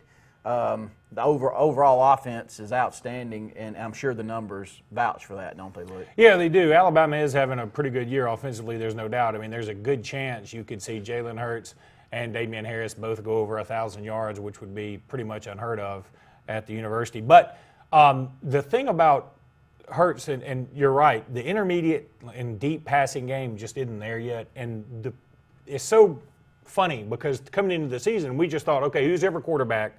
We're just going to have to be a passing team so we don't have any running backs. Mm-hmm. And it's really been the opposite. Mm-hmm. And you're dead on about the running backs. Damian Harris is good, not great. I think he's very good. I mean, it's not to say he's not adequate. He would be the starter in. But y'all been spoiled. Yeah, we've been spoiled beyond belief. I think Josh Jacobs is very good as well. He's very strong. Bo Scarborough, when he knows which direction to go, can be a load. But there's nobody that just jumps off that you say, I mean, if you lost Damian Harris, you wouldn't feel like things are tragic. But so that's both good and bad. The thing that makes the offense really go, I believe, is the fact that the defense is so good. And that the offense plays off the defense. The defense creates things to happen and gives Alabama this air of invulnerability, and I think that helps the offense. The offensive line has not been exceptional this year. It's been good. Jonah Williams, true freshman, may be the best offensive lineman on the team right now, over Cam Robinson. But Cam Robinson played well against Myles Garrett. If he comes into his own, then things really could get rolling for Alabama, which they haven't scored fewer than 33 points this year. They scored 33 against A&M and 34 against Kentucky, and everything else has been in the 40s, or higher. So Alabama certainly got it rolling, but they're going to play, I think, the best defense they've played, and they're going to play a team that's hungry. I mean, that's the thing about playing LSU now, and it's just the way the ball bounces. Alabama's going to end up playing a rejuvenated LSU team and a rejuvenated Auburn team a little bit later on, and they're both going to be hungry, and they're both going to think they're playing for something. So it's going to be a difficult out, whereas 4 weeks ago it looked like Alabama's going to be able to put it in cruise control if they get by Texas A&M. But they needed this bye week. Alabama needed it badly. I feel very confident in saying that Jalen Hurts had hit a bit of a freshman wall, which is totally understandable. He's had a lot of pressure on him, and even though he's handled it brilliantly, I think he did hit a bit of a wall. There's a lot of talk out there that Saban gave the guys a little bit more freedom on this bye week, or at least this past weekend, and said, go loosen up and then let's get back at it. And sometimes you just got to take one step back to have 3 steps forward, and I think that's what Alabama's going to try and do. Injuries? Alphonse Taylor has been banged up, but he's out there practicing again. It wouldn't surprise me if he played. But Alabama's line, though it hadn't been exceptional, has been okay without Alphonse Taylor in there. So I think he'll probably end up playing, but we'll see. So nobody else? I can't think of anybody that just jumps off the page, but nobody. Okay. I mean, Eddie Jackson, obviously. I mean, but that's somebody everybody knew was out for the year. When you look at the secondaries, we got about another minute or two left on this segment. In the two games that anyone that wants to throw negative darts at Alabama, it's the Arkansas and Ole Miss game, and the secondary was where the issues lied. What were those issues? What were those problems, and what would LSU need to do to take advantage of whatever was there in that game? Well, first of all, when you're playing Ole Miss, as Auburn found out too, and Auburn fans have been saying they have a really good defense. Well, Ole Miss torched them too. True. That's just what Ole Miss does. Chad Kelly does. That's what Chad Kelly does, and he's got maybe the best set of wide receivers in the conference. Those guys, he was putting the ball in places nobody can put it, and the receivers were also going to get it when it wasn't where it needed to be. That Stringfellow cat just catches everything. Yeah. So. And then they have Johnson, and I mean, they just have A.J. Brown, and they have a bunch of great receivers. Arkansas is sort of the same thing. I mean, look, Alabama came in, night game. Austin Allen is a very good quarterback. Arkansas was sky high. And Alabama got a few defensive plays, two of them that scored points. So when you do that, the offense comes right back on. The defense is a little bit gassed. And they're going to exploit you a little bit. And Arkansas was also playing from behind the whole time, so they're just going to throw it all over the field. In the end, Alabama won by 19 points. I mean, it wasn't like that game was tight. They gave up some yards, but at this point in time, you're just looking for chinks in the armor. Yeah. Well, I mean, I go back to Texas A&M, and I say this is the one thing about Alabama. I don't think it's the secondary that's a problem. I think it's Alabama's belief in itself, even though they have big-time confidence, okay? But when Adam Griffith missed the field goal against Texas A&M, I firmly believe this. If he had made that field goal to make it 16-0, I think it would have been Katie bar the door, might have been a shutout. Instead, you could feel the air go out of that place. And Adam Griffith's now hanging his head. The rest of the team is like, oh, here we go again. Our kicker can't even bail it. You know, when we're not doing things perfectly, our kicker can't even help us out anymore. And Texas A&M goes right down, they score, and they score again to come out of the second half to take a lead, and it sort of woke Alabama up because Texas A&M didn't really even threaten again. So it's moments like that when you can have a moment to deflate Alabama, you better do it. Because you go back to the Auburn game in 2013, and you said, you know, Auburn, you had to do this. To do all those things Auburn did and to do them as well as they did, and they still needed a last-second pass for a touchdown and a kick, the most improbable play in college football history to win the game. Oh, yeah. You need more than just luck. You need more than a perfect game. Everything needs to go your way, and when it goes your way, you better take advantage of it. Let's go ahead and take another break. When we come back, we'll name our players of the week. We'll welcome Josh Bean on at the 7:30 mid-hour, so we're looking forward to catching up with him as well. More Sports Blitz Live right after this.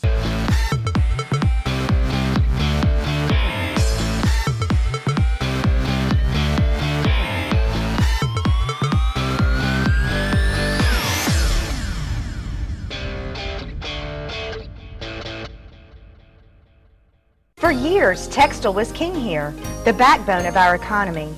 But textile and all the jobs left, our region was threatened.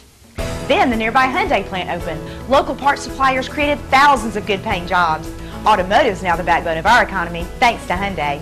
At Hyundai of Auburn this week, 0%, no payments for 6 months, $149 leases, and $4,000 cash back. Great cars built by our friends and neighbors.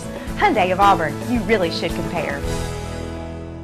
In a world that's ever-changing, you have to be sure that your choices are the right choices. At Central Alabama Community College, you'll know you made the best choice. Whether choosing a technical degree program, taking courses to transfer to a four-year college or university, or being a part of our national championship winning traditions, get a sharper focus on your life by choosing one of our 3 convenient locations: Alex City, Childersburg, and Talladega. Central Alabama Community College. Central to you, central to your success.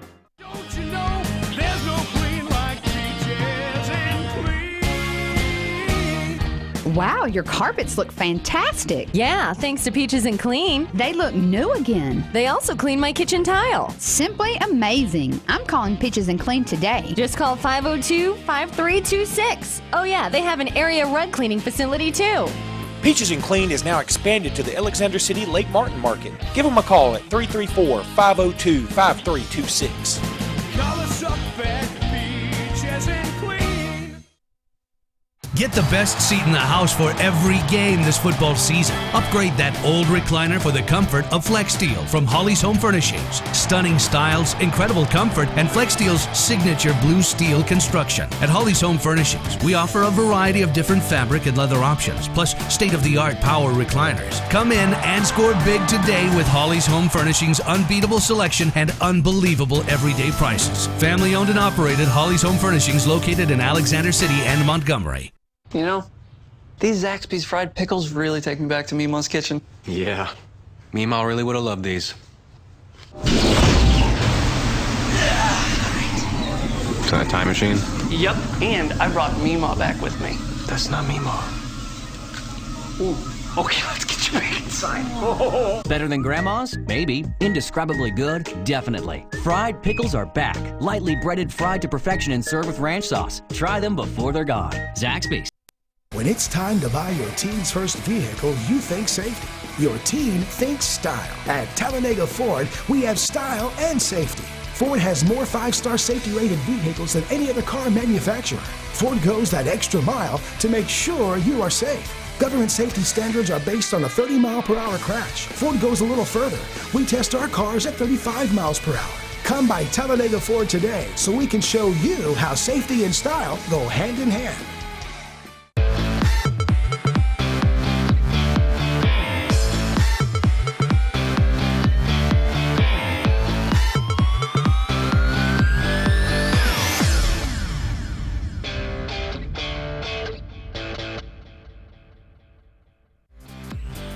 This segment of Sports Blitz is brought to you by Dark Insurance, offering insurance for all your personal needs, including auto, boat, homeowners, and disability. Don't be in the dark. Call Dark Insurance at 256-234-5026.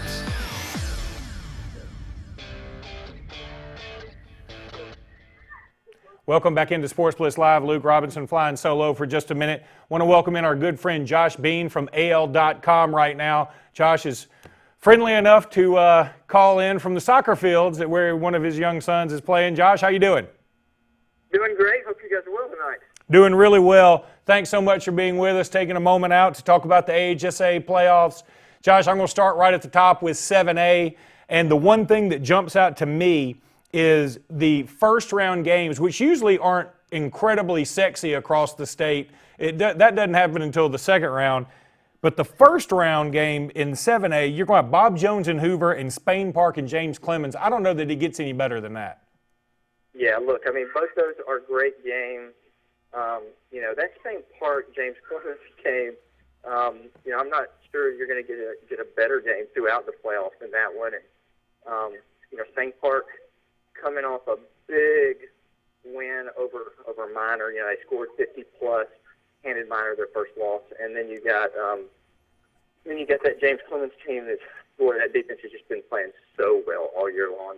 Only gave up 20 that you would trust for a couple of weeks ago. So that one should be great. I mean, you're right. In 7A, there's a bunch of really good ones, but those two from the north part definitely jump out at you.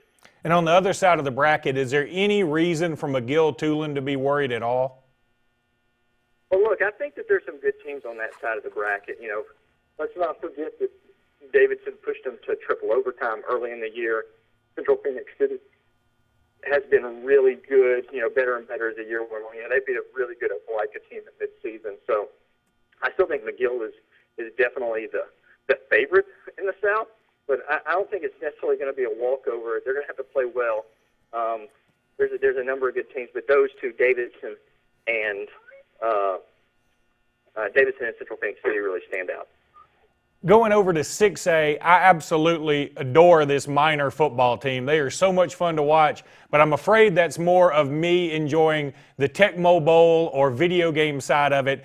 Can a team that doesn't punt much and doesn't seem to focus too terribly much on defense win the state championship like Minor?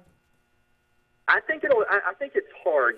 History says that it's more and more difficult. But look, 2 years ago when Clay Chalkville won it, basically their idea was they felt like they could score so much that if they stopped you once, they felt like they had a great chance to win the game. And so I think that's a little bit of what Minor's template is here. Is look, if you make a mistake, if you put it on the ground, if they get an interception, maybe they steal an extra possession with an onside kick. I think they feel like if they can get one more possession than you, they got a great chance to win. So I think they're really dangerous because they're so good offensively and they got so many weapons. They run some kicks back. I mean, they are a really fun team to watch. They play really fast, and so that means they're going to run a lot of snaps on offense or try to run it so fast that you're not lined up. So I think it'll be fun to see them play. Particularly if they play somebody that's a little more conventional. Last week they did. Spain Park was able to win that game, but they're a really fun team to watch. I love this Wetumpka-McAdory matchup too. I think Wetumpka is a lot of fun. And then meanwhile, you got Bessemer City taking on Chelsea. That Chelsea team throws it all over the place, and Bessemer City plays good defense. So I think that's maybe the best matchup in 6A. Yeah, look, Bessemer City offensively they're a little bit challenged, but defensively they're really good. Markel Shelton, their defensive end, I mean, he can really get after the quarterback. Jamal Brooks, their linebacker is as good as anybody's got at linebacker anywhere in Alabama. So, yeah, I think that's a great matchup. McAdory is an interesting team. I think this is the 20th straight year they've been in the playoffs. Coach, David Powell, he knows how to win in the playoffs. He knows what it takes, and they had a great player with Malcolm Askew, the Auburn commitment. There's a little bit of an X factor at quarterback. They're going to put it in his hands every play. You got to figure out how to slow him down a little bit. So they're an intriguing team. It's not like they're 10-0, but I still think they're dangerous. In 5A, what do you think about this Viger team, and are they on a collision course with Scottsboro ultimately in Jordan-Hare Stadium? Well, they've shown that they can win some close games. They took it on the chin to Murphy last week, but I think part of that was Murphy was just so motivated. They had to win to get in the playoffs. But I still think Viger, I think Jackson, I think St. Paul's, I think any of those three could win it in the South. And Scottsboro right now looks like the team to beat in the North. Bo Nix, their quarterback, he's already run for 1,000 yards and thrown for 1,400 yards. So, DK Billingsley, their tailback, is at about 1,500 yards, so they can run it and throw it. They're going to be a tough out for somebody. But, there's a bunch. That doesn't mean it's just going to be a walk for them. I still think Mortimer Jordan made it in the final last year and has Spencer Brown, big bruising running back. If it gets cold, if it ever gets cold, or if we have a night where it actually rains, I think Spencer Brown, being a big 250-pound bruiser, could really be a difference maker on a night like that. Particularly if we actually get one, because we haven't had a night like that at all. Weather could be a factor at some point. And finally, I want to talk about Maplesville. I think this is the most dominant team respective to their classification than any team that there is in the state of Alabama. They're just so much fun to watch, and that Terrence Dunlap is absolutely incredible. Boy, I'll tell you what, Terrence Dunlap, I think he's got 1,900 yards already and 30 touchdowns.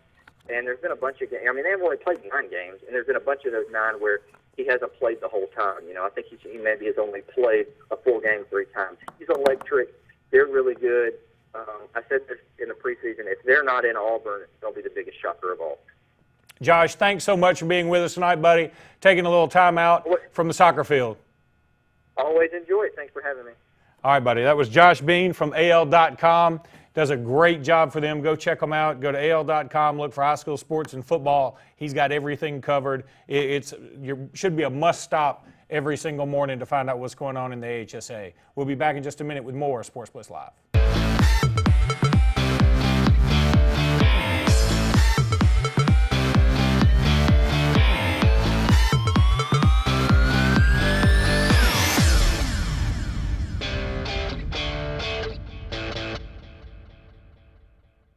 If you've been putting off that new heating and air unit in your home because of the upfront expenses, Williams Plumbing of Alexander City now has primary financing from Synchrony and can now install brand new heating and cooling systems with 0 down, longer terms, and a competitive rate. Call Williams Plumbing at 256-329-8488 and get a free quote and terms and upgrade up to $35,000 in work with approved credit. Williams Plumbing stands behind their work with on-time affordable service for all your heating and air needs, as well as plumbing for zero-down financing and great service. Williams Plumbing. Auburn Opelika has that perfect something for you. From sophisticated chic boutiques to exceptional dining, there's a retailer or restaurant to make your next visit special. Whether it's elegant fine dining or freshly squeezed lemonade, you'll find the perfect fit for every taste and budget. The food's great and the shopping is too, so be sure to check out the wide array of gifts, decor, clothing, and more. For every occasion, Auburn Opelika has what you're looking for.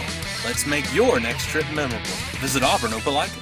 At U.S. AmeriBank, there's something very different at the heart of what we do and who we are. It's a spirit that also defines our neighbors, local businesses, and communities. Building on our 116-year history in Alabama, U.S. AmeriBank provides something found nowhere else: craft banking. It's an unwavering commitment to handcrafted banking solutions that turns customers into enthusiastic fans. Visit usameribank.com or your local branch to discover the U.S. AmeriBank difference. U.S. AmeriBank. Banking on values. Member FDIC, Equal Housing Lender.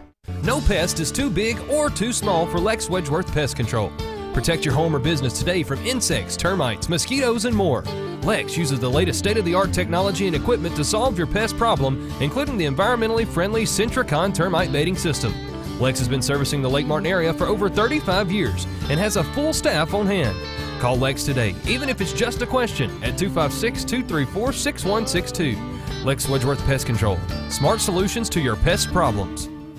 Russell Do-It Center and Russell Building Supply is locally owned and operated with over 30 years experience providing a wide array of lumber, building materials, hardware, electrical and plumbing supplies, paint, tools, and garden products. Our employees' superior product knowledge and top-notch customer service allows us to help select the best products that will work for you.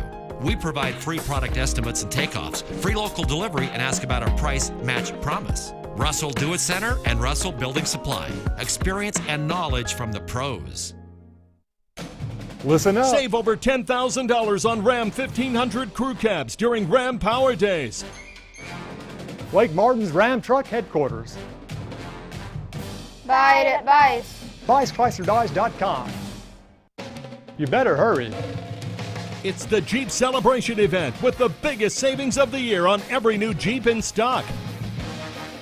Drive in for the savings. Drive out with the win. BiceChryslerDodge.com.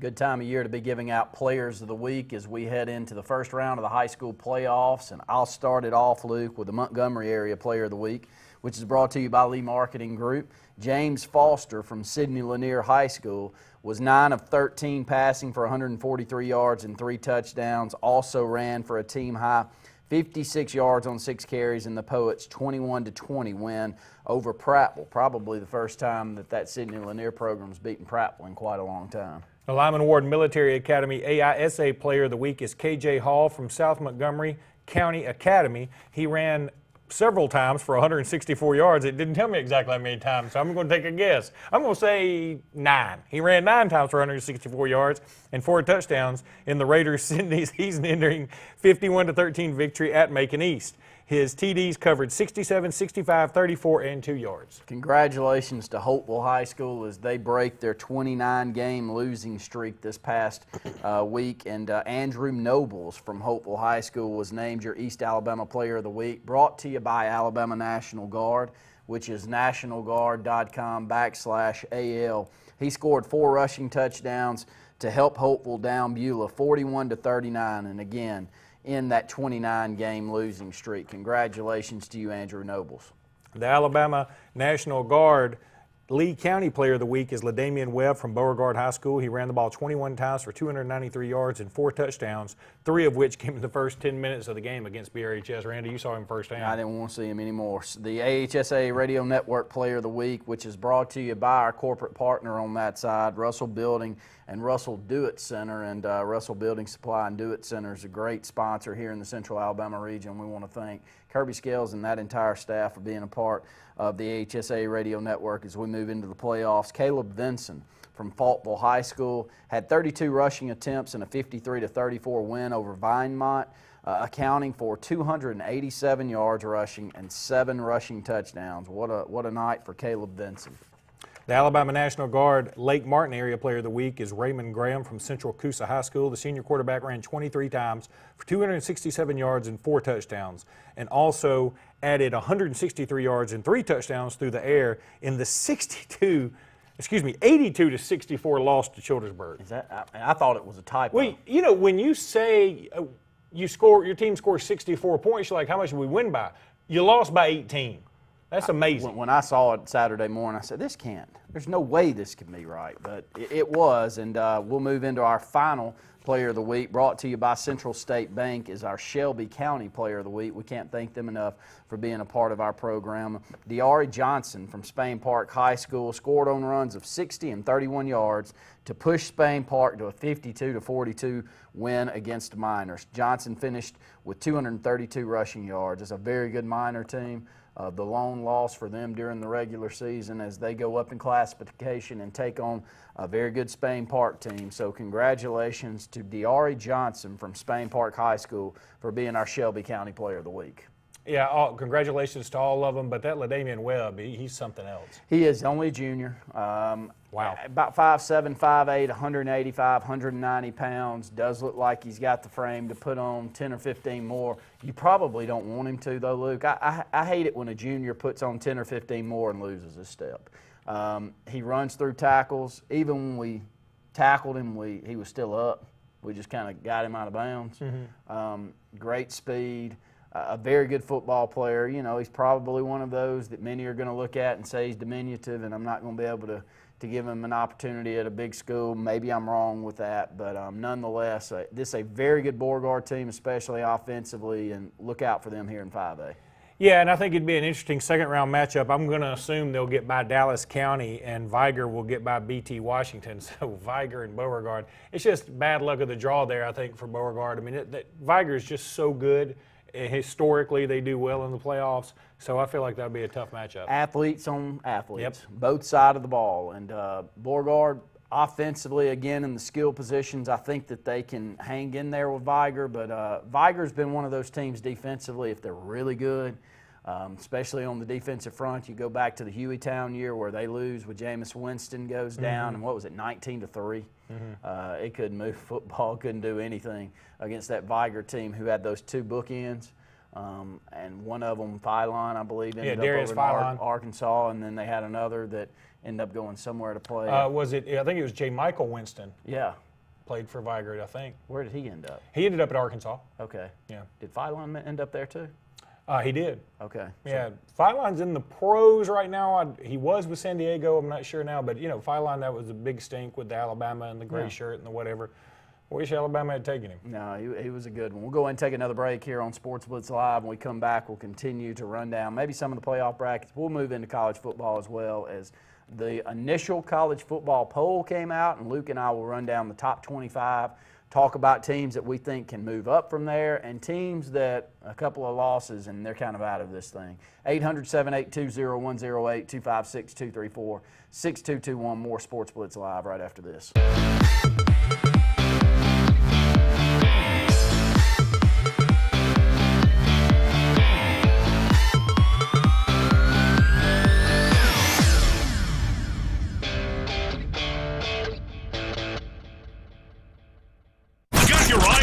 Nissan, it's time to zero in on huge savings at Lynch Nissan of Auburn. 0% financing is back in a big way on many of your favorite Nissan models, but only for a limited time.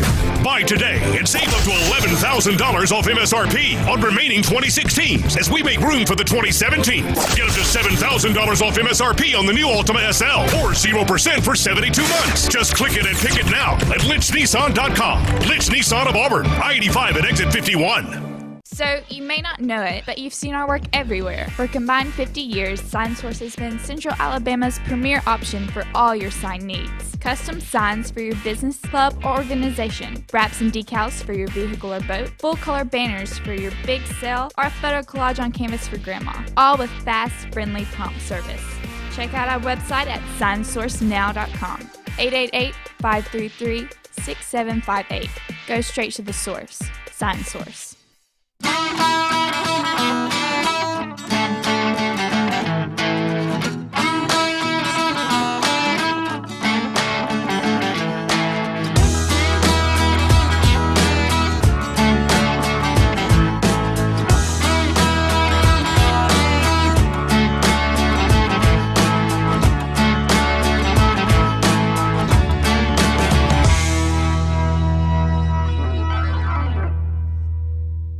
JR Sports Bar and Grill. Mondays, all you can eat fingers, $13.25. Tuesdays and Wednesdays, all you can eat wings, $12.25. Every day, kids in uniforms eat for $1.99.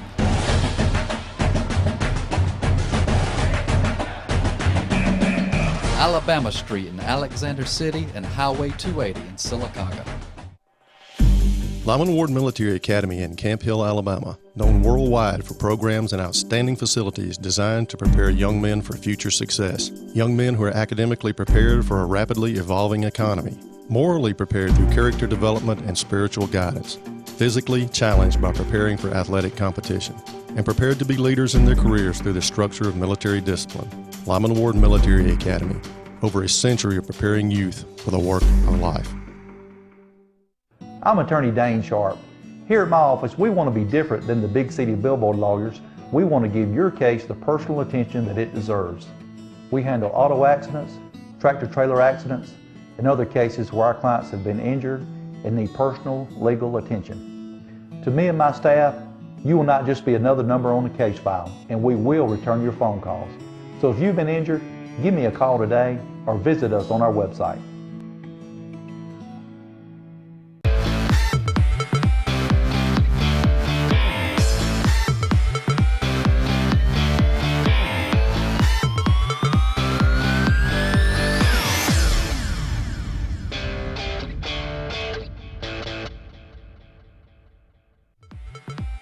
This segment of Sports Blitz is brought to you by Satterfield on Highway 280 in Alex City. Satterfield is the Lake Martin area's Big Green Egg and Accessories headquarters.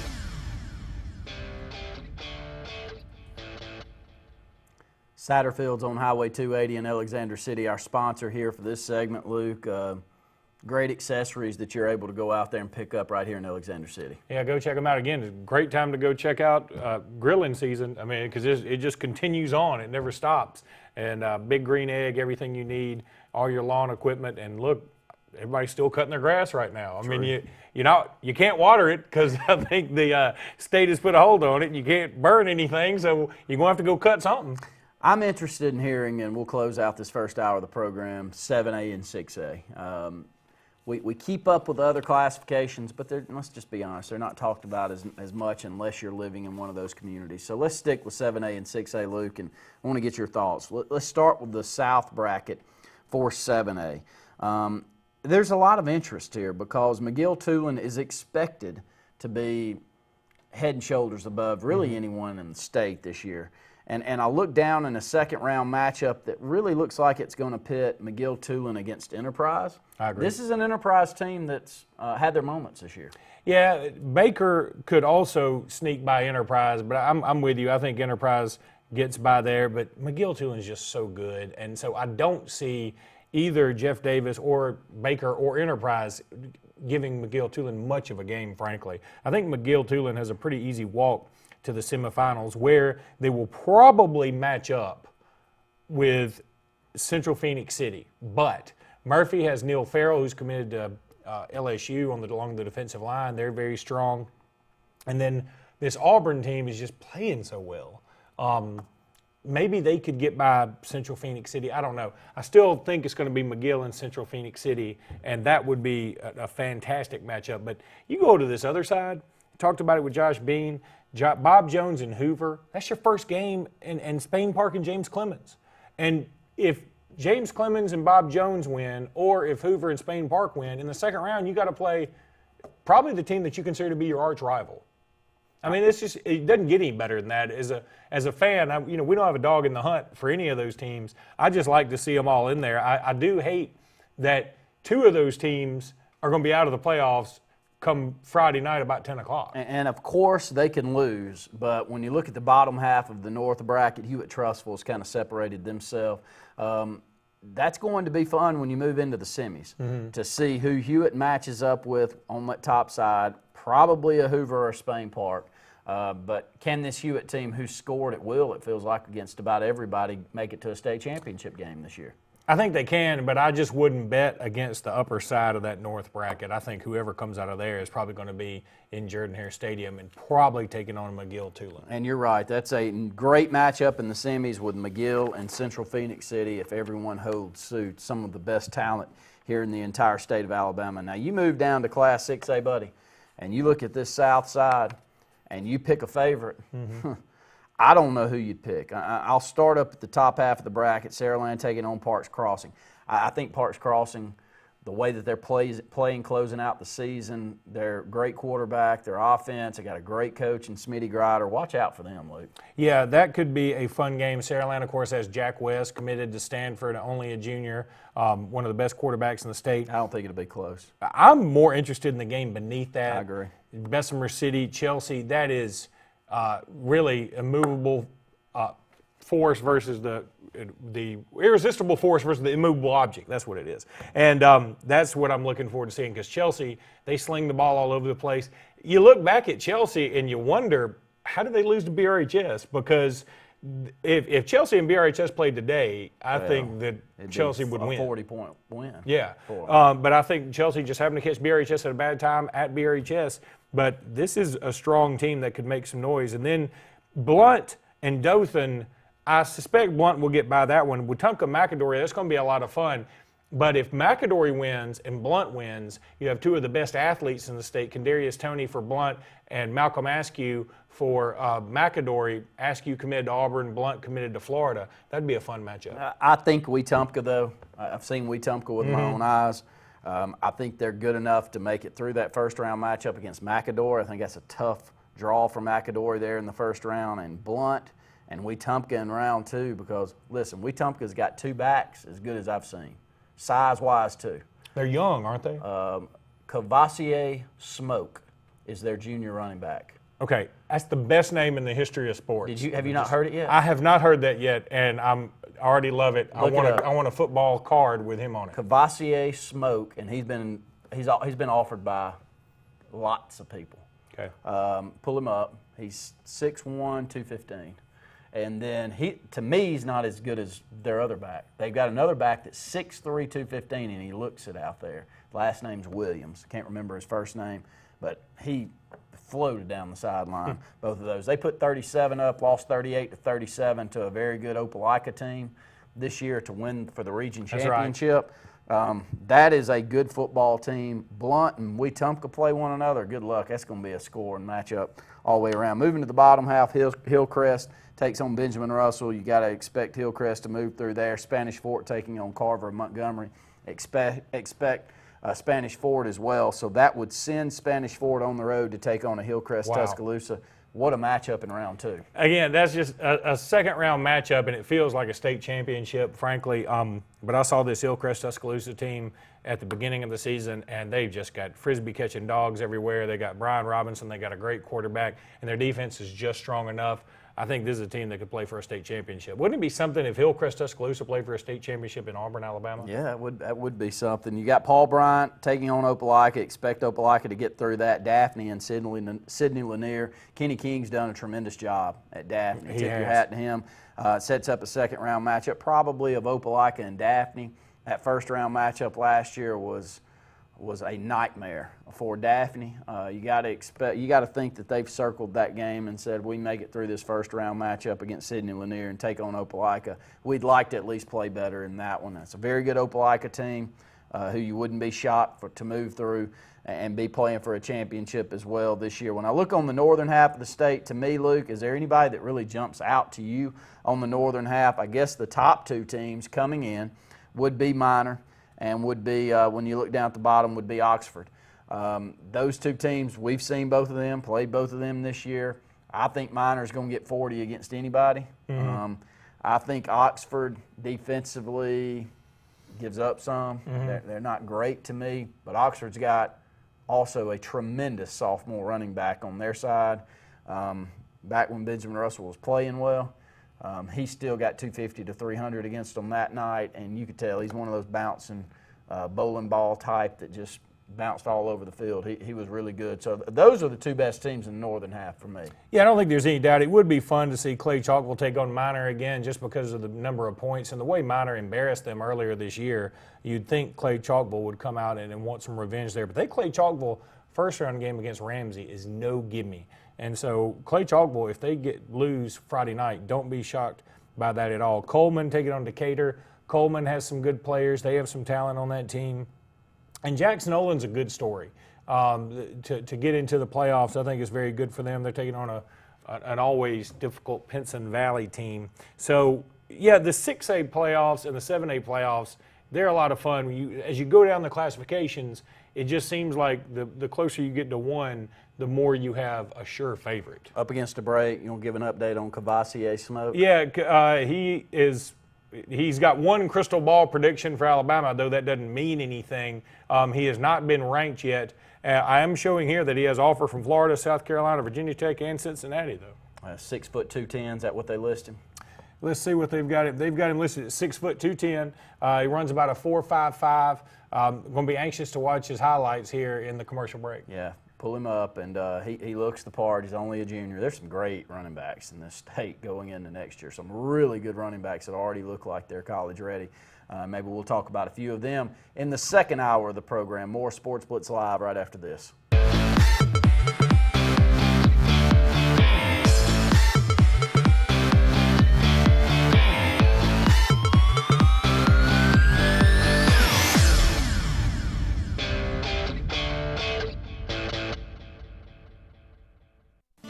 If you haven't been to Big B Barbecue in Alex City, then you're missing the best barbecue around. Big B has everything from the best pulled or chopped pork, chicken, and beef to cheeseburgers and grilled chicken salads. Bring your friends and family out for a great dinner and sit outside on our beautiful patio, or sit inside and enjoy your meal by the fireplace. So come in and join us and enjoy the best barbecue in the area only at Big B Barbecue, located on Highway 22 West in Alex City. At U.S. Ameribank, there's something very different at the heart of what we do and who we are. It's a spirit that also defines our neighbors, local businesses, and communities. Building on our 116-year history in Alabama, U.S. Ameribank provides something found nowhere else: craft banking. It's an unwavering commitment to handcrafted banking solutions that turns customers into enthusiastic fans. Visit usameribank.com or your local branch to discover the U.S. Ameribank difference. U.S. Ameribank. Banking on values. Member FDIC, Equal Housing Lender. Hello, I'm State Farm Agent Karen Chanel. I specialize in helping families and individuals like yourself in the Alexander City and Lake Martin communities. With over 20 years experience with State Farm and a dynamic team of licensed professionals, I am committed to helping you manage the risk of everyday life. And we not only consider it an honor, but a privilege to assist you in meeting your insurance and financial services needs. Whether you call in, click in, or walk in, I sincerely look forward to hearing from you. Thank you. Jackson Refrigeration is Central East Alabama's Alabama Power Superior Solutions dealer. With rapid response time and on-budget pricing, we're Central East Alabama's and the area's authorized Goodman Heating and Air dealer. We make your peace of mind easy and give you peace of mind when it comes to your heating and air needs. As a Superior Solutions dealer, Jackson Refrigeration can help save you money and energy with a new electric heat pump. Jackson Refrigeration works on all existing brands and units and has the team to solve your heating and cooling needs, no matter the season. And I know when I need it, I can count on you. Like 4, 3, 2, and you'll be there. 'Cause that's what friends are supposed to do, oh yeah. Ooh. You can count on the caring team at Brown Nursing and Rehabilitation. Our services include physical, speech, and occupational therapy. Brown Nursing and Rehabilitation, 256-329-9061. In a world that's ever-changing, you have to be sure that your choices are the right choices. At Central Alabama Community College, you'll know you made the best choice. Whether choosing a technical degree program, taking courses to transfer to a four-year college or university, or being a part of our national championship winning traditions, get a sharper focus on your life by choosing one of our 3 convenient locations: Alex City, Childersburg, and Talladega. Central Alabama Community College. Central to you, central to your success.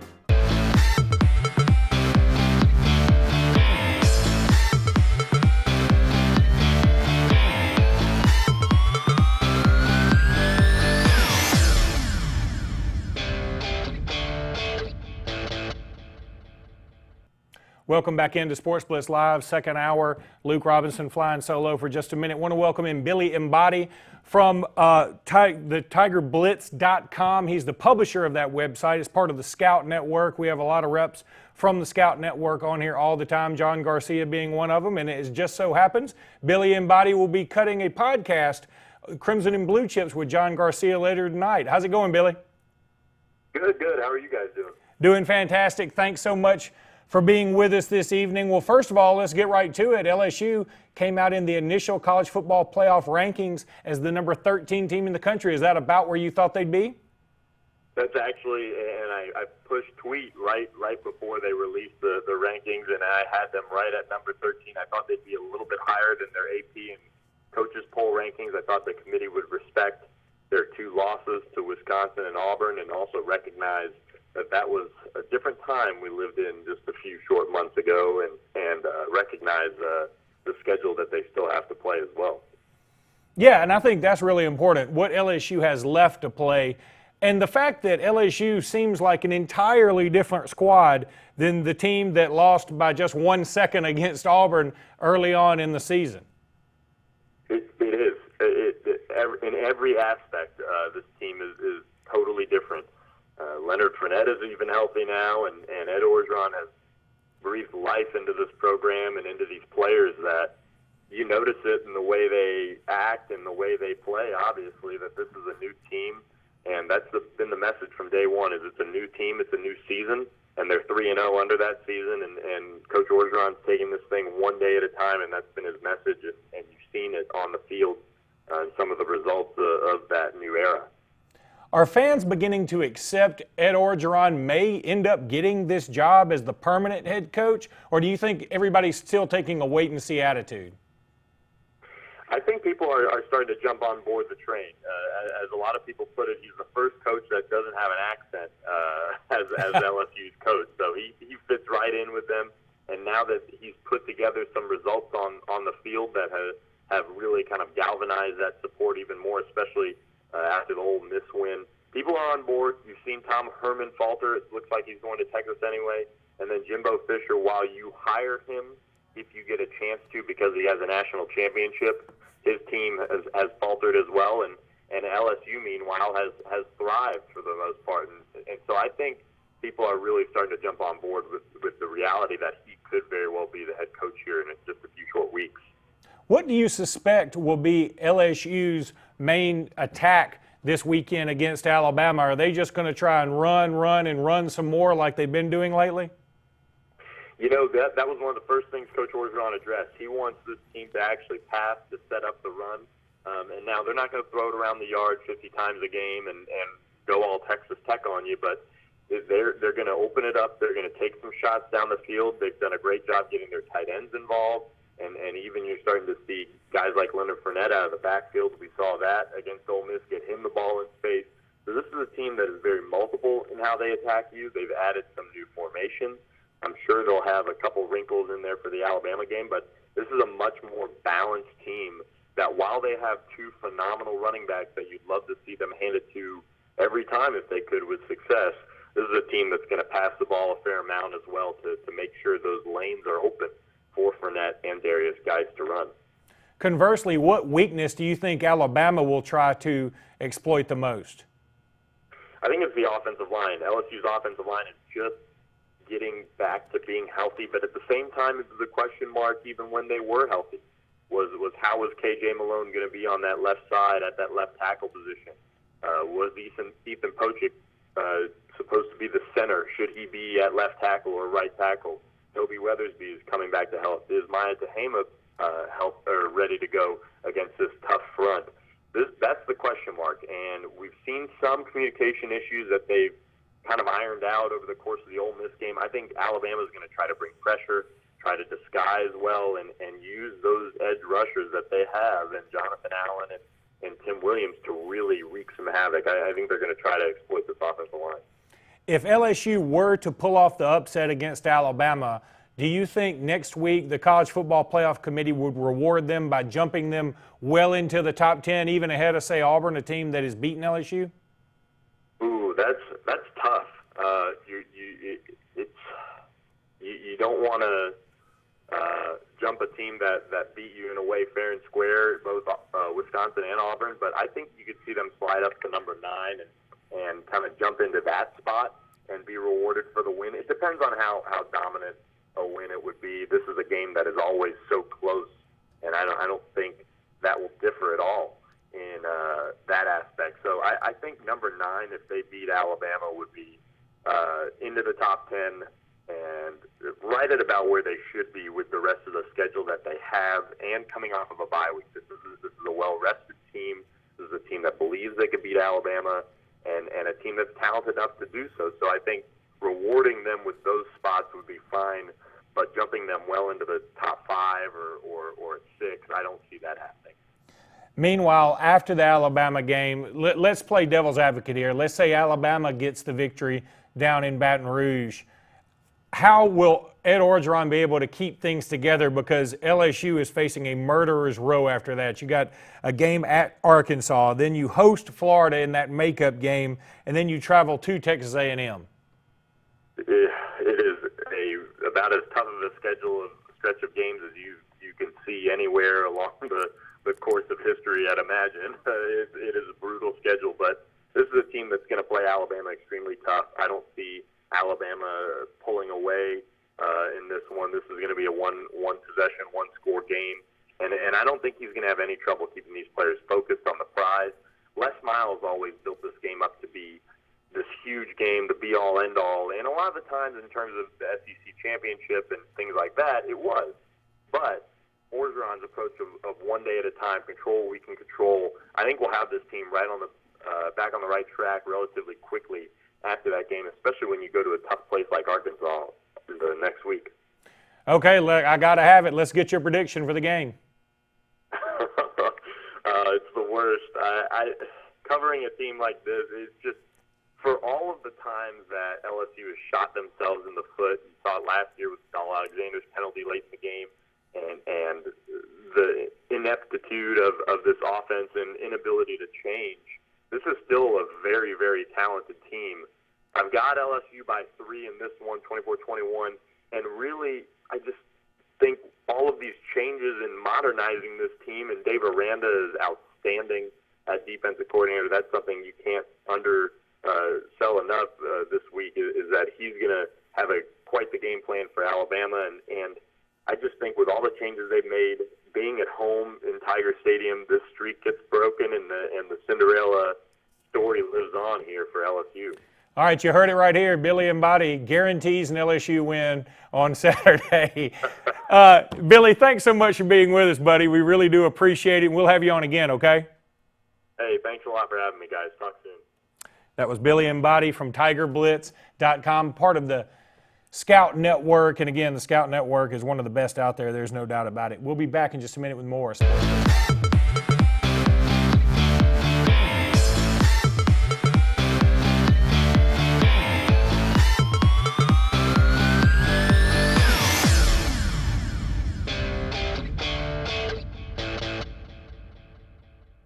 Purchasing a new home is easier than you think, and America's Home Place can show you the way. For over 41 years, we've built thousands of homes for people just like you. We guide you through the entire process, from purchasing a lot, finding financial options, to putting the finishing touches on your beautiful new house. Come tour our showroom and see over 100 customizable floor plans. Visit us online at americashomeplace.com/TV for a free floor plan book. America's Home Place. We make building easy.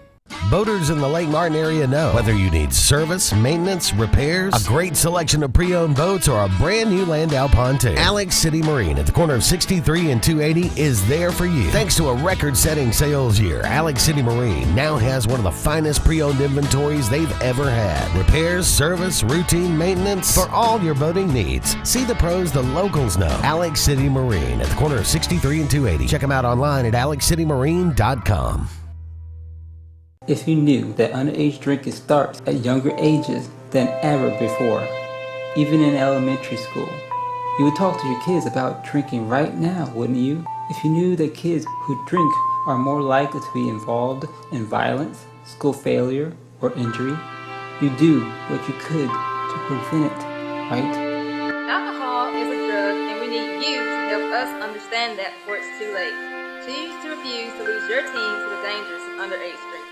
Meet the new Met of East Central Alabama, David Chabot. By new Met, we mean MetLife Auto and Home. With MetLife's 146-year reputation and David's 18 years of local insurance experience, you and your family get the best coverage rates and service for auto, home, life, or business. Ask about MetLife's Grand Protect policy. If your home were destroyed by a covered loss, MetLife pays the full replacement cost. No depreciation and no cap. That's the peace of mind that only MetLife can deliver. Meet the new Met, David Chabot of MetLife Auto and Home, 334-321-7250 or davidchabot.metlife.com.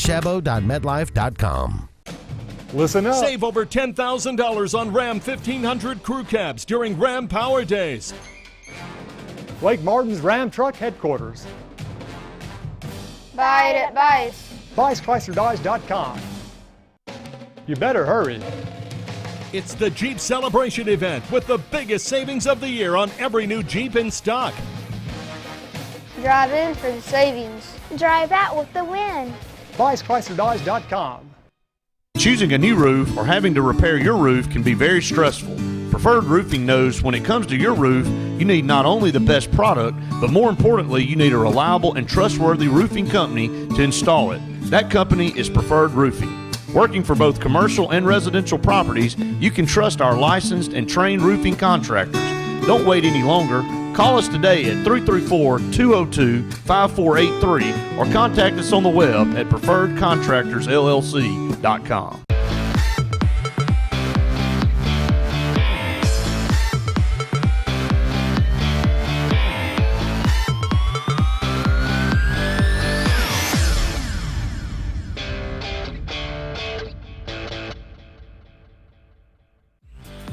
This segment of Sports Blitz is brought to you by Russell Do-It Center, offering a complete assortment of lumber, building materials, electrical, and plumbing supplies. Russell Do-It Center stores deliver first-class service, top-rate products, and competitive do-it-best pricing.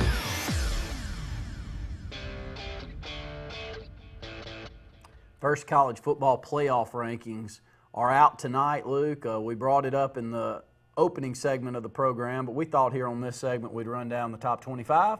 Luckily here in the state of Alabama, we got two teams in the top 10. Yeah, let's start. I mean, we can go down the top 20. We won't go all the way down the top 25. I'll just bring out some interesting ones. Washington State at number 25 is a little interesting, and that does help Washington out as long as Washington State keeps winning. They play in the Apple Cup, obviously, a little later on. Florida State at 22.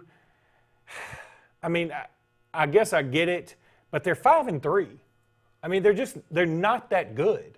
I mean, and I think, again, they're sort of living off the brand. Then you see Oklahoma State at 18, Baylor at 17, and West Virginia at 20. Frankly, I know Oklahoma State just beat West Virginia. It was at Oklahoma State. West Virginia's only got one loss. Oklahoma State has two losses, and Oklahoma State, one of their losses was to Central Michigan. I know it was a mess up by the officials, but it goes down as a loss. Then you get to Oklahoma at 14, LSU at 13. Should mention Colorado at 15. Kudos to them for getting back in the national landscape. It starts getting interesting after LSU. You got LSU at 13, Penn State at 12, Florida at 11, Nebraska at 10, and Auburn at 9, and Wisconsin at 8. And, you know, really, I have a hard time being upset about any of those positions. I think that's about right. I guess if I wanted to go more Bammer here, I would say tell me Auburn's signature win. Yeah. And then somebody would say, well, LSU.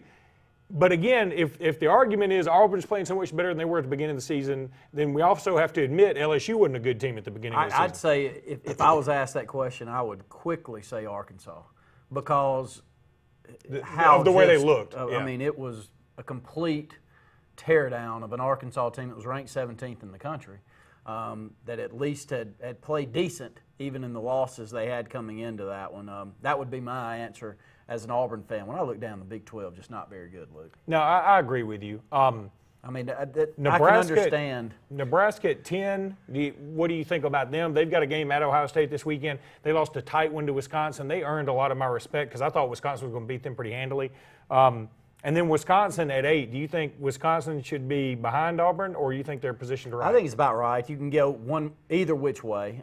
Both teams are going to be tested to close out the season, so it's going to play its way out. To me, Auburn's wins lately, even an 11-point win on the road at Ole Miss, convinces me that they stand a good chance of heading into Alabama 9-2. Now, they could play poorly in one of these games, trust me. Well, the only one they could play poorly and lose is probably Vanderbilt. Probably Vandy. I think Vandy's a better team than Georgia. Well, they've already beaten them in Athens, so yeah, I'd say they are. I agree. And the thing about Georgia is they just look anemic. They just don't look good at all. Georgia's at Kentucky this weekend. Georgia came out as a 2-point favorite, and I don't know how. I don't either. Frankly, I think Kentucky could beat them double digits. It just looks like Georgia has folded the tent. Penn State, that's a team that you ran by. Yep. That probably should stay there just a second, Luke. They're 6-2. I know they had a huge victory, which was a shocking one, of course, on a blocked field goal, but you get those. And sometimes when you get it and you get some positive momentum, it's worthy of bringing them up right here. I think, okay, that's let's go back to that for a second, because you could bring Auburn in that discussion. Going back to LSU, Auburn kicked 6 field goals. They didn't score a touchdown. But I think that game propelled them to what they are now. It was bad football, but now they've played better. And this may be the same for Penn State. I think anybody who watched the Penn State-Ohio State game could say, all right, it looks like Ohio State's better than they are, but Ohio State keeps giving them opportunities, and Penn State, to their credit, capitalized on them. So I think that Penn State's probably positioned about right. Now, get into the top 7. This is where I think is trouble for Louisville. Louisville is at number 7 at 7-1, and they've got no way to make up ground. They've got to hope that everybody in front of them loses, and loses a lot. Frankly, I just don't see how they're going to make up ground with the schedule they have remaining.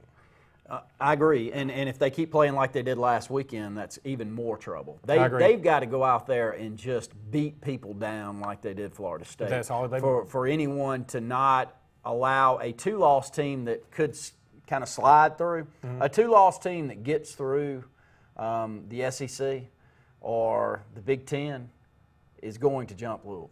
I agree. They're going to, and that's problems for Louisville, because those 2-loss teams that we're talking about, mainly Wisconsin, Auburn, LSU. Someone else that could end up losing again as well in either of those conferences, they still stand a chance. Ohio State at 6 and Washington at 5. I think Washington, I can tell you right now, Washington, somebody who is pretty puckered up right now is Rick Neuheisel. I listen to a lot of XM radio during the day when I'm traveling, and I was listening to his show with Chris Childers earlier today, and he was trying to make a case for Washington being the 2 seed over Clemson because he thinks Washington just looks better, whereas resume-wise, it's not even close. I mean, it's Clemson all day. You can make the case for Clemson being number 1 based on resume. But he's on his Pac-10 rant, which he usually is, about the Pac-10 didn't get enough respect. People don't stay up enough to watch it. And in that light, I think he's right. I think it is harder to watch the Pac-10 or the Pac-12 or whatever. But that's not everybody else's fault. You can't be mad at me because I go to bed at 9:30. You need to put a game on when we can all see it, I think. And I get it, Pac-12 likes to play night games. That's fine. But understand people won't get to see it quite as much. 68th ranked strength of schedule also. For Washington, is a problem. And the Pac-12, even the eyeball test with Oregon being down and Stanford being down, just hurts them. And UCLA being down, Josh Rosen's now out for the year. USC getting run off the field first game against Alabama. No one could look and say that's a team that's even competitive with a top 10 program. Now, the one thing I would say about USC, they may have a little bit of Auburn, LSU in them right now, Penn State, because they've come around. And they do play Washington. Now, it's in Washington, and I think it's not this coming weekend, but the next weekend. That could be an interesting game. But Washington needs if they go undefeated and win the conference, they're going to be in. Mm-hmm. Okay, I don't think they're going to jump to A&M if A&M doesn't win. They're going to jump them. But let's get to that. A&M making it at number 4. I think that was a statement from the committee saying, okay, A&M, first of all, their resume has been better. Yeah. Their loss, there's no shame in losing to Alabama in Tuscaloosa. Mm-hmm. I mean, that's okay. And they played a Pac-12 team. They played UCLA. Week 1, UCLA was ranked then. The UCLA is 3-5, I think, now. They're not very good. Josh Rosen's done. But they beat them. And so they've beaten a team from Washington's conference. Mm-hmm. And I think they gave them some credit for at least trying. Washington, I believe, played Rutgers. They played a team that they had no business playing. They haven't done a great job of scheduling. And it is exactly like you said. It doesn't help when they blow out Oregon and everybody else is blowing out Oregon. That is a big issue. And, look, they go on the road. They beat an Auburn team, which, no, they weren't playing great, but they beat Auburn handily that night. Mm-hmm. Moved the football up and down the field. Auburn's defense able to hold them several times. That was a game that I think Auburn held A&M to 29. Mm-hmm. It felt a lot worse than that. It felt like an A&M team that put 40-plus points on the board. And I think you got to take that into consideration. Even though Auburn's playing poorly, and it goes back to Auburn late in the season, you can point and say that LSU was playing poorly at the time, and they may look at it that way. But if LSU is able to win a lot of football games, if they're able to beat Alabama and A&M, it's going to look like a tremendous win for Auburn, even though it was downtime. So. But back to USC, Alabama beat USC by 6 touchdowns. 52-6. So it was bad. It was real bad. But USC has made a change at quarterback. Okay. And they look a lot better. I mean, I watched them play against Cal. They looked a lot better. Cal is not great, but they're not a pushover. How good is Michigan? I think Michigan is very good, and I think Michigan has also gotten they've had very good scheduling, which is that's not to say they're lucky. It's just the way the chips fell for them this year. They get Wisconsin home. If they had played that game on the road, I think Wisconsin probably wins it. I think they played Penn State at home at a time when Penn State didn't have their identity. And if Ohio State and Michigan flip-flop when they play Penn State and where they play Penn State, I think Penn State may have won the game against Michigan. It wouldn't shock me in the least if Ohio State beats Michigan at the end of the year in Columbus. Now, I would be more shocked than I would have been earlier because I'm beginning to see some failures with Ohio State. I'm seeing now it wasn't just Penn State got all the bounces. Northwestern went in there and gave Ohio State all they wanted. Their offense, something's amiss. But also, here's the thing. As you go on through the season, and Auburn fans know this, we've talked about it this whole segment, that a team can be totally different from week 1 to week 7. And Jimmy Stein and I talked about it on the Talking Tuscaloosa podcast, that what we do as fans a lot of times, we get so built up over the summer that our team's going to do this, and then game 1, whoever it is you play, win, lose, or draw, you decide that's what your team is for the rest of the season. When really it's not that way at all. Auburn is a totally different team. LSU is a completely different squad than they were week 1. And it's sometimes these things, you have to let them sort of play their way out, and they play themselves into a good team, or they play themselves out of being a good team. But Clemson's still sitting there at number 2, Alabama at number 1. It's been 2 totally different 1s and 2s. I think the justice is served to have Clemson sitting there. They did beat a Louisville team that your eyes tell you is a very good football team. They've had some ugly football games in the mix right there. They did go on the road and beat an Auburn team that I don't even know what we did that night. But they went on the road and beat a number 9 Auburn team right now that has to look good on it. So the same 2 teams that we had playing for the championship last year still sitting there 1 and 2, Luke. I will be honest here and say if I were making these rankings, I would have Clemson 1 still, and Alabama 2, and I would probably have Michigan 3 and Washington 4. That's what I would have, because I look at this and I see that Clemson has beaten Auburn, as you mentioned. Clemson has beaten Louisville. So there's 2 teams in the top 9 that they've beaten. And then you go down the list even a little bit more, and you see they've beaten a Florida State team that is still in the rankings. I mean, whether you agree that they're still in the rankings is irrelevant. They're still in the rankings. Now, if Alabama goes to LSU next week and they win by a point or win by 100 points, I would probably then jump them. And that's the thing that's great about these playoffs. This isn't like the AP poll where if some team is ranked ahead of you, you got to wait for them to lose to jump them. That's not the way the committee does it. They've proven that time and time again. So I think it'd be totally okay to have Clemson number 1 this week and Alabama number 1 next week if Alabama were to win. We'll stay with this conversation. Got about 1 or 2 more segments, have a few videos that we'll play out to close things out, but we'd love for you to stay in there with us on Sports Blitz Live.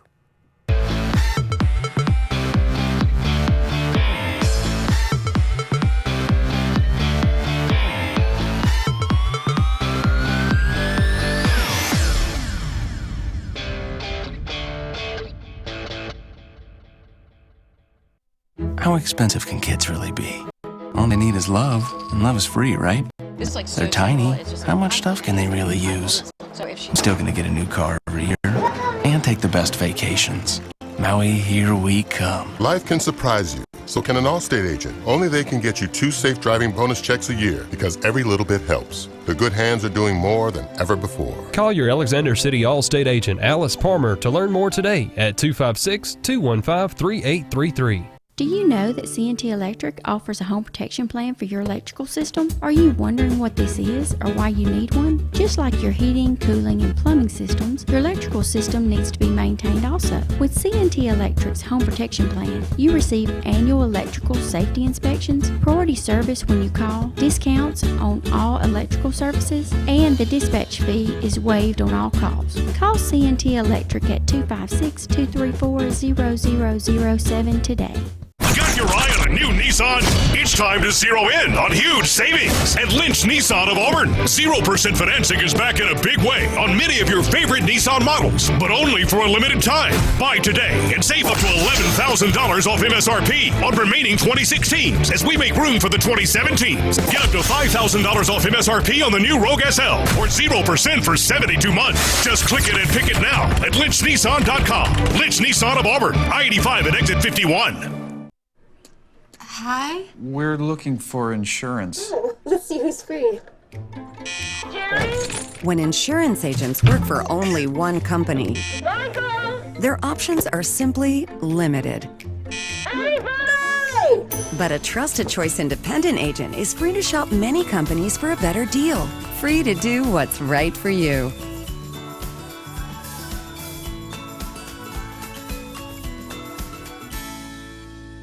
Did your team just win the big game? Are you looking for a unique way to honor a valuable employee? Lila's Engraving has you covered, offering a large selection of custom trophies and plaques. Lila's also offers cast aluminum car tags, custom engraved wine glasses, clocks, and wood cutting boards. They even offer custom framing for any art or picture as well. Lila's combines the best quality items with the fastest service around. With over 27 years of experience in the Alexander City and Lake Martin areas, Lila's Engraving is your only choice for custom awards and engraved gifts. Always remember, winners choose Lila's. I'm attorney Dane Sharp. If you've been injured in an auto accident, don't choose an attorney simply because they have flashy television commercials and tons of billboards. Call a local attorney who can give your case the personal attention it needs and deserves. For over 20 years, I've handled hundreds of auto accidents, and I take pride in the personal service we provide and the results we obtain for our clients. So if you've been injured, give me a call today and put our team to work for you.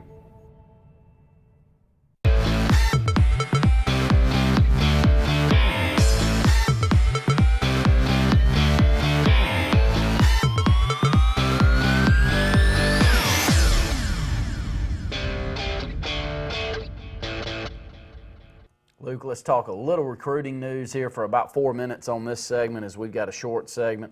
State of Alabama, high school recruiting was really good here in the state this year. Expect it to be really good again next year with the crop that we have. But several have gone out of state, you know, that are looking elsewhere. Is that because Auburn and Alabama aren't offering, or how's all that playing? Yeah, I do think some of it is that Alabama and Auburn have their sights set nationally. I mean, you look at some wide receivers, for instance. Alabama is Jerry Jeudy. I know Devonta Smith down in the Louisiana area. And then you got Nico Collins right here. Nico Collins is loving Michigan, and he loves Georgia too. And I think Alabama is certainly in the mix with Nico still. It's not to say Alabama's passing on him. That's not what I'm trying to intimate at all. Some of it, though, is that people like Jim Harbaugh and Kirby Smart obviously has some connections in the state. But other times we see guys, we see guys all the time that just, it seems like they're just one notch below what Alabama and Auburn want out of a player. And then they may end up coming back to haunt them. Who knows? It is a great year in the state of Alabama quantity-wise and quality-wise, but there's no five-star, just Julio Jones type guy out there. Let's quickly get this phone call. Caller, you're on Sports Blitz. Caller, you there with us? Hello? Yeah, you're on there. Yeah. Hi, my name's Chuck. I'm from Jefferson County, and I was searching the internet today. Yes, sir. Have y'all heard anything about the ACC? Have y'all heard anything about the ACC looking at UAB as a possible new member? No, that would be one of the biggest shocks. That would be reverberating throughout the college sports world, I think. I doubt very seriously that would happen. Well, why don't I think it would happen? Yeah. Well, no, they've got. Tell me what does the ACC gain from UAB's coming into the conference? That's what bothers me. What would they gain?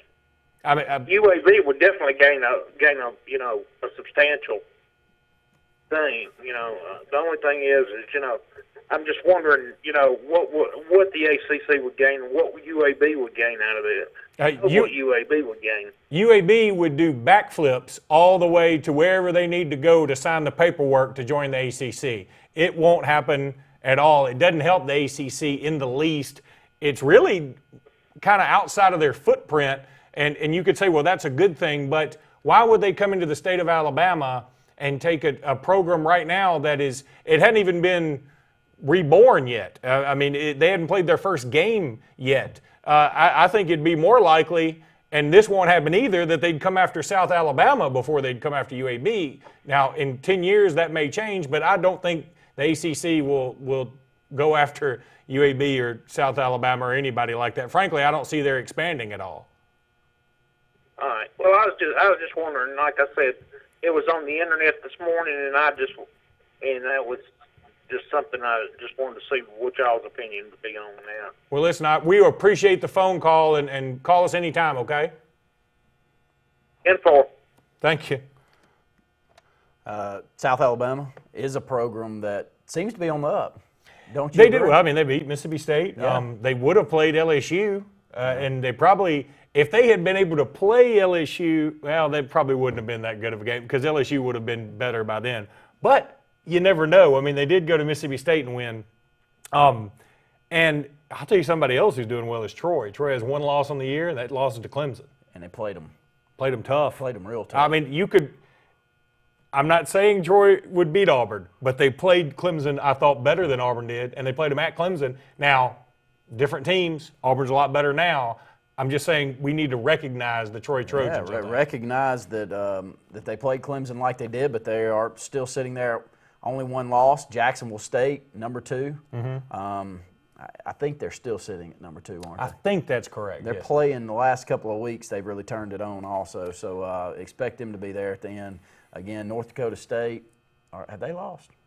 I know they beat Iowa like they stole. I mean, honestly. Let me tell you who you don't schedule is North Dakota State. Ever. Kansas State will tell you. Iowa will tell you. You just don't do it. We'll go ahead and take another break here on Sports Blitz Live. We'll come back. We'll have one more segment for you.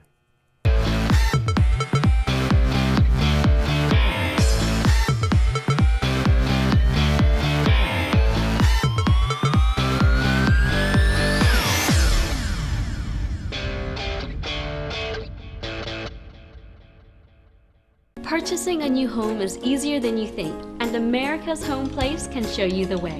For over 41 years, we've built thousands of homes for people just like you. We guide you through the entire process from purchasing a lot, finding financial options, to putting the finishing touches on your beautiful new house. Come tour our showroom and see over 100 customizable floor plans. Visit us online at americashomeplace.com/TV for a free floor plan book. America's Home Place. We make building easy. Russell Do-It Center and Russell Building Supply is locally owned and operated with over 30 years experience providing a wide array of lumber, building materials, hardware, electrical and plumbing supplies, paint, tools, and garden products. Our employees' superior product knowledge and top-notch customer service allows us to help select the best products that will work for you. We provide free product estimates and takeoffs, free local delivery, and ask about our price match promise. Russell Do-It Center and Russell Building Supply. Experience and knowledge from the pros. Excitement awaits you on beautiful Lake Martin. Alex City Guide Service can provide you with a charter trip of a lifetime. Licensed charter guide David Hare has over 20 years of experience on Lake Martin, specializing in live bait fishing for trophy-sized saltwater striped bass, largemouth bass, and spotted bass. Call Alex City Guide Service today at 256-401-3089 or visit them online at www.alexcityguideservice.com. Your comfort is our #1 concern. Advanced Heat and Air. Advanced Heating and Air makes your comfort their priority for any season. Advanced Heating and Air is the region's train dealer and an Alabama Power Superior Solutions dealer that can save you money and energy with a new electric heat pump. Advanced Heating and Air maintains the region's best service team, so rely on us to make your comfort our #1 concern. Call 234-5052, and we're there for you.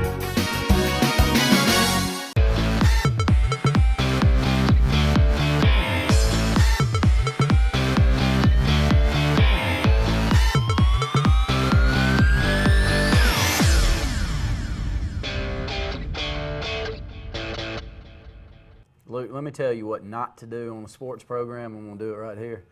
I brought up politics last week on Sports Call, and I must have found you got blistered. Every attorney in the state of Alabama called and blistered me up, because I don't know that many liberals in the state to blister me. I told them, I said, I don't know that many of y'all. Y'all all sitting in a room wanting to call me and yell at me, throw stones at me.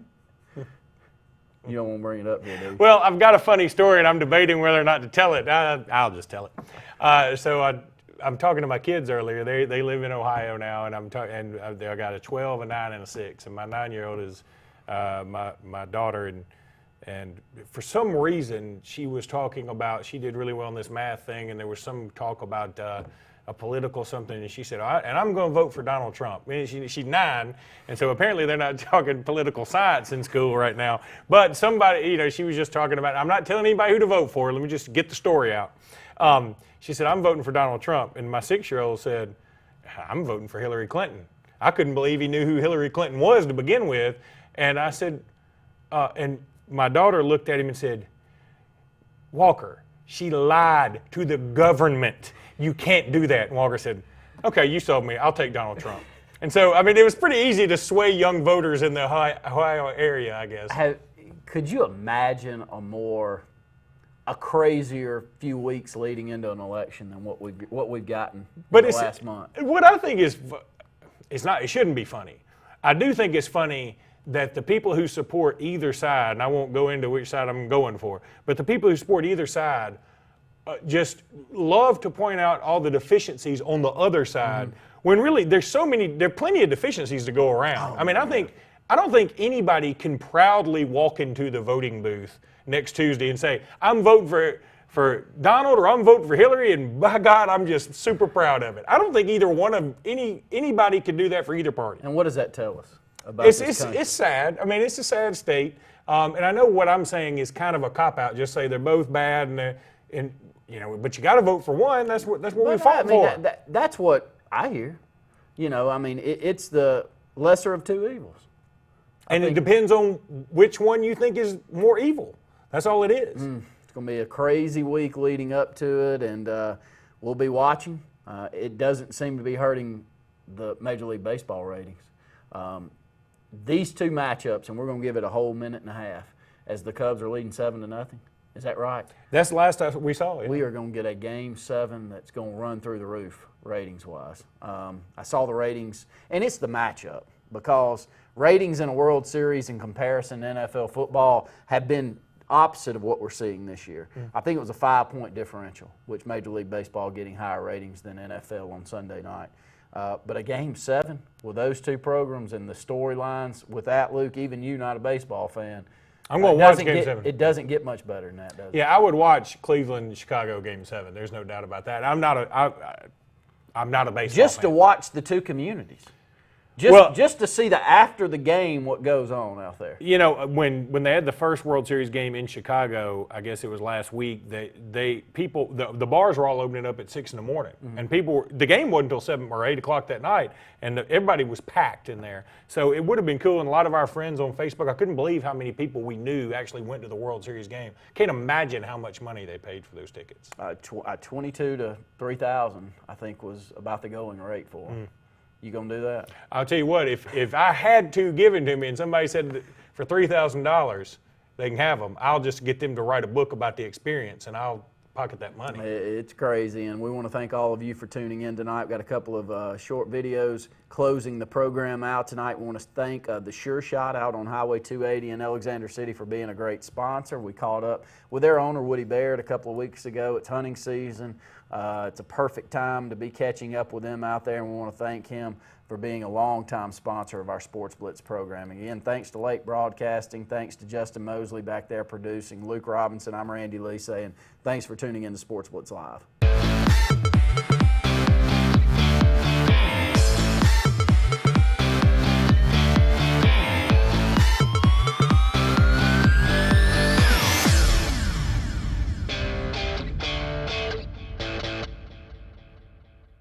For years, textile was king here, the backbone of our economy. But textile and all the jobs left. Our region was threatened. Then the nearby Hyundai plant opened. Local parts suppliers created thousands of good-paying jobs. Automotive is now the backbone of our economy, thanks to Hyundai. At Hyundai of Auburn this week, 0%, no payments for 6 months, $149 leases, and $4,000 cash back. Great cars built by our friends and neighbors. Hyundai of Auburn, you really should compare. Show Enough Barbecue. Since 1990, we've been serving you the finest barbecue in Alexander City. Gerald believes in cooking fresh meat daily, and the secret to that is, I'm not going to tell you. Show Enough is just not about barbecue, but also known for fresh vegetables and homemade pies. That's where I come in. I'm Linda Sanford, better known as the Pie Lady. We also do catering. For more information, give us a call at 234-7675. Walls Tire, just a mile past the bridge on Highway 280, is the Lake Martin area's complete automotive solution. At Walls, you'll find a dedicated staff offering top quality service from routine maintenance to a full engine overhaul and everything in between. Brian Walls and the folks at Walls Tire are local folks that you know, and they provide the best service always at a fair price. Find out what the rest of the Lake Martin area already knows. Walls Tire is the Lake Martin area's complete automotive solution. Just a mile past the bridge on Highway 280. There is a strength inside you, unknown and imperfect, waiting.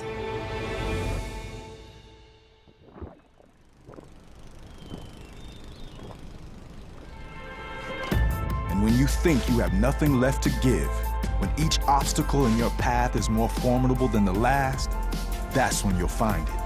And with that strength, your greatness will have no limits.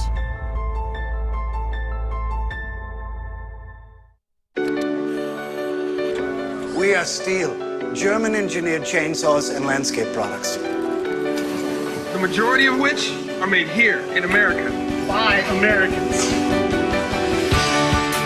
And exported to over 90 countries around the world. Find out why Steel is #1 in America at steelusa.com. Find your Steel outdoor products and more at the new Satterfield Outdoor Living on Highway 280 in Alex City. Listen up. Save over $10,000 on Ram 1500 crew cabs during Ram Power Days. Blake Martin's Ram Truck Headquarters. Buy it at Bice. BiceChryslerDodge.com. You better hurry. It's the Jeep Celebration event with the biggest savings of the year on every new Jeep in stock. Drive in for the savings. Drive out with the win. BiceChryslerDodge.com.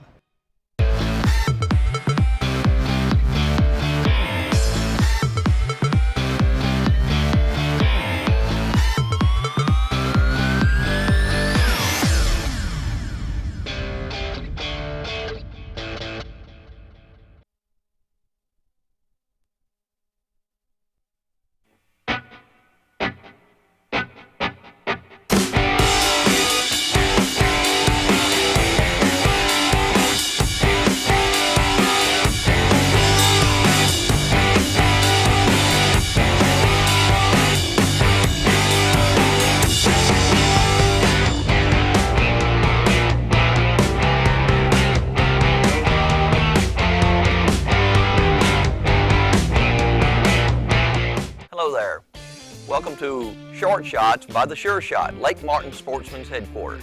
My name is Woody Baird. I'm owner of the Sure Shot. Today we're going to cover handguns. We're going to have a little segment on handguns, and I'm going to give you a brief difference between the two families of handguns that we have and the different types of actions within those.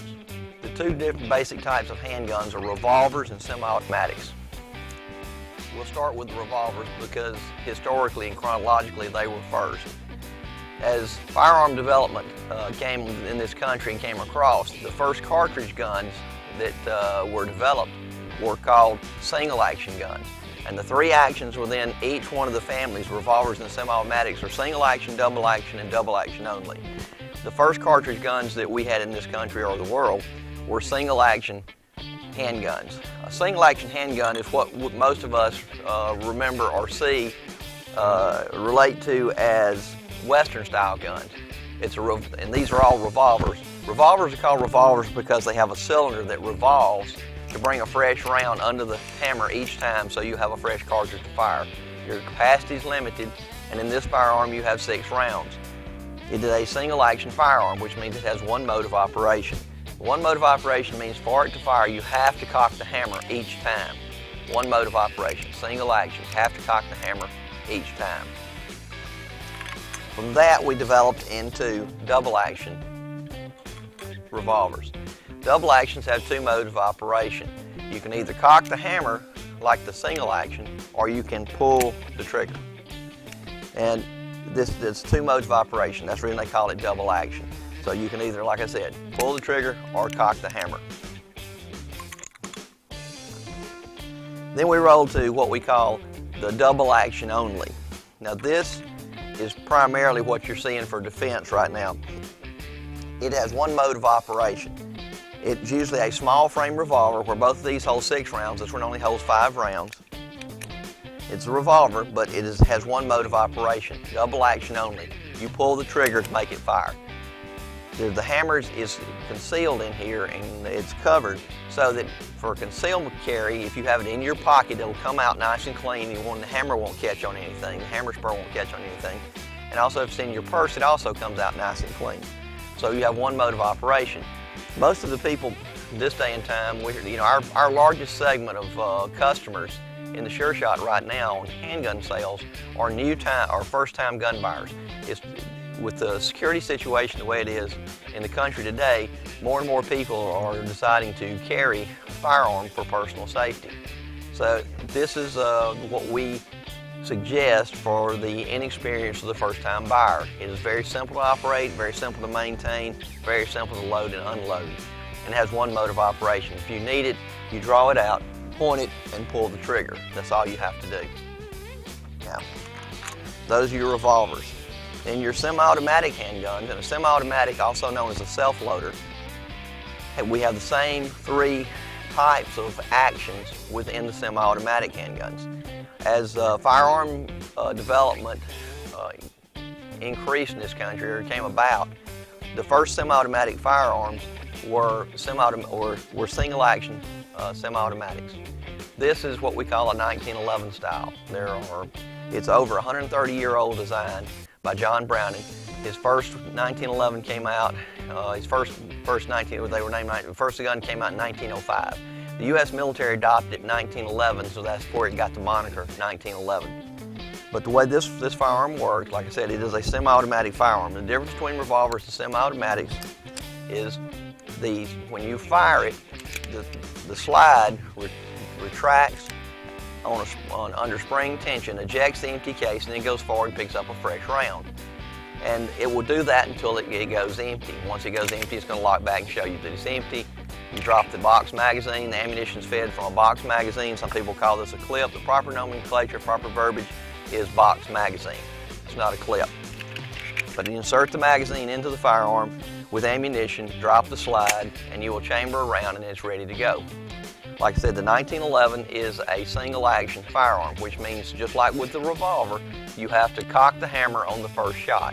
You cock the hammer, you take your first shot, and then it will work on its own, self-loading, until you exhaust the ammunition in the magazine, and then you have to replace the magazine and go again.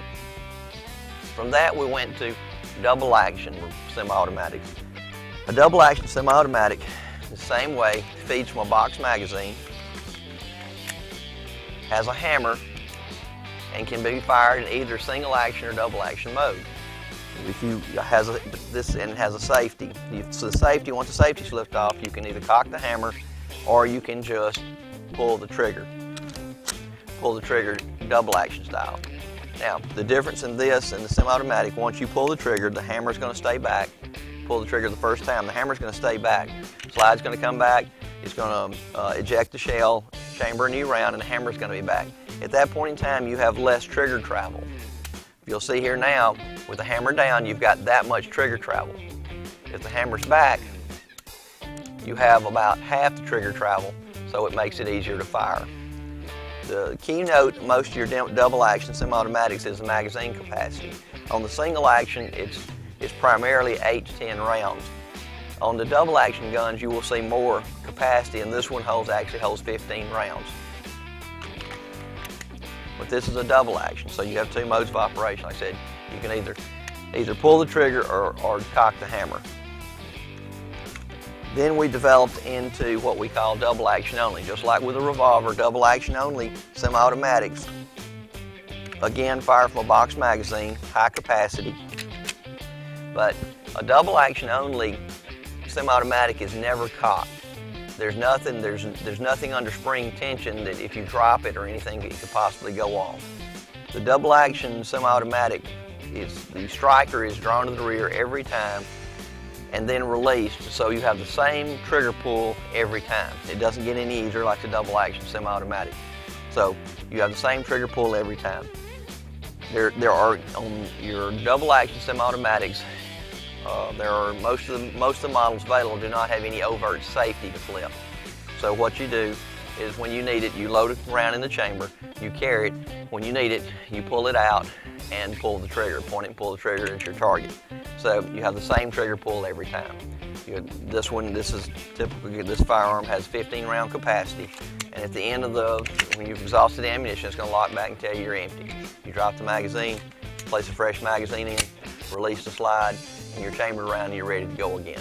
And that's a double action only handgun. Like I said, right now, at this point in the time in the United States, politically and security-wise, our security has gone downhill. So more and more people are buying firearms. Like I said, right now our biggest customer is the first-time gun buyer. They come in and they will say, and we have 2 age groups. We either have the senior citizens who've never owned a handgun before, or the very young couples who've never owned a gun before. They've suddenly decided that it's time to protect themselves. So they'll come in, and anybody out there that's interested in purchasing a handgun, make sure you go to a good reputable dealer, and that they will take the time with you and explain the differences, just like what I explained here with the handguns, and let you put in your hands a lot of different models so you find what works best for you. And don't let them just sell you something. Make sure that you're an informed purchaser. With all the information on the internet this day and time, you can look and do some research prior to going to a store and have some idea of what you want to look at, and then when you go in, you can look at it. Now, one of the problems I see a lot, I have customers coming in here wanting to trade in guns.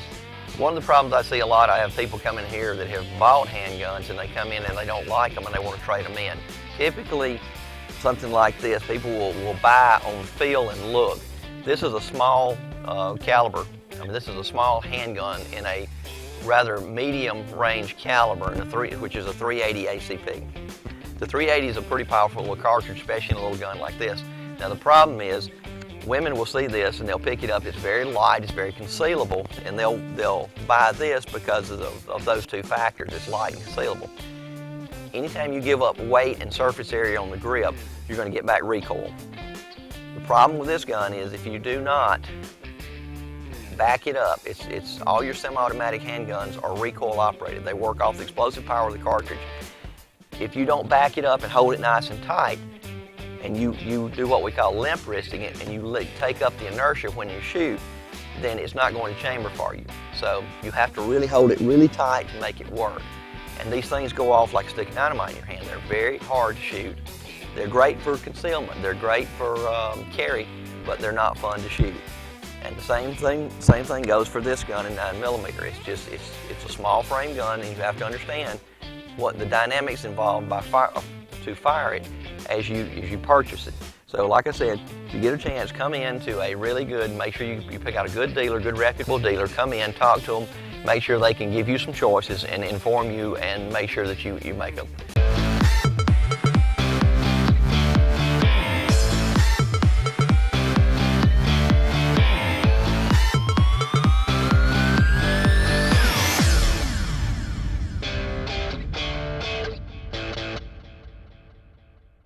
If you currently have an FHA mortgage, this commercial is for you. Most people that currently have an FHA mortgage are working with Home Place Mortgage to refinance their current loan.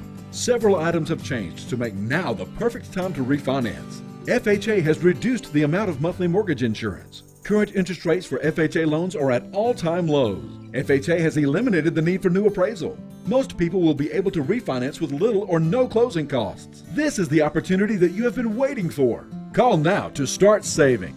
Over the years, S&S Tire has grown into the Lake Martin area's largest volume tire dealer. S&S Tire offers the industry's best brand names: Michelin, Goodyear, BF Goodrich, Uniroyal, Firestone, and much, much more. The tire pros at S&S offer professional installation and the region's best price. In addition to your tire needs, S&S offers full automotive mechanical work for all your vehicle maintenance and repair needs with the area's most experienced staff. Visit either of our 2 locations on Cherokee Road in Ellick City or at South Street in Dadeville. At S&S Tire, we're installing peace of mind for every customer we serve. Every job, every day. When you need plumbing service, call on the professionals at A&M Plumbing LLC. For over 20 years, our mission has been to provide the best possible service available in the industry, and we specialize in solving difficult problems. We offer a wide range of services, such as installation, service, repair, and replacement of common fixtures, water heaters, toilets, faucets, drains, sewer lines, and septic tank pumping and cleaning services. Unlike many companies, our septic tank services include field line testing. Our knowledgeable staff will be happy to answer any of your questions. So call A&M Plumbing LLC today. There is a strength inside you, unknown and imperfect, waiting.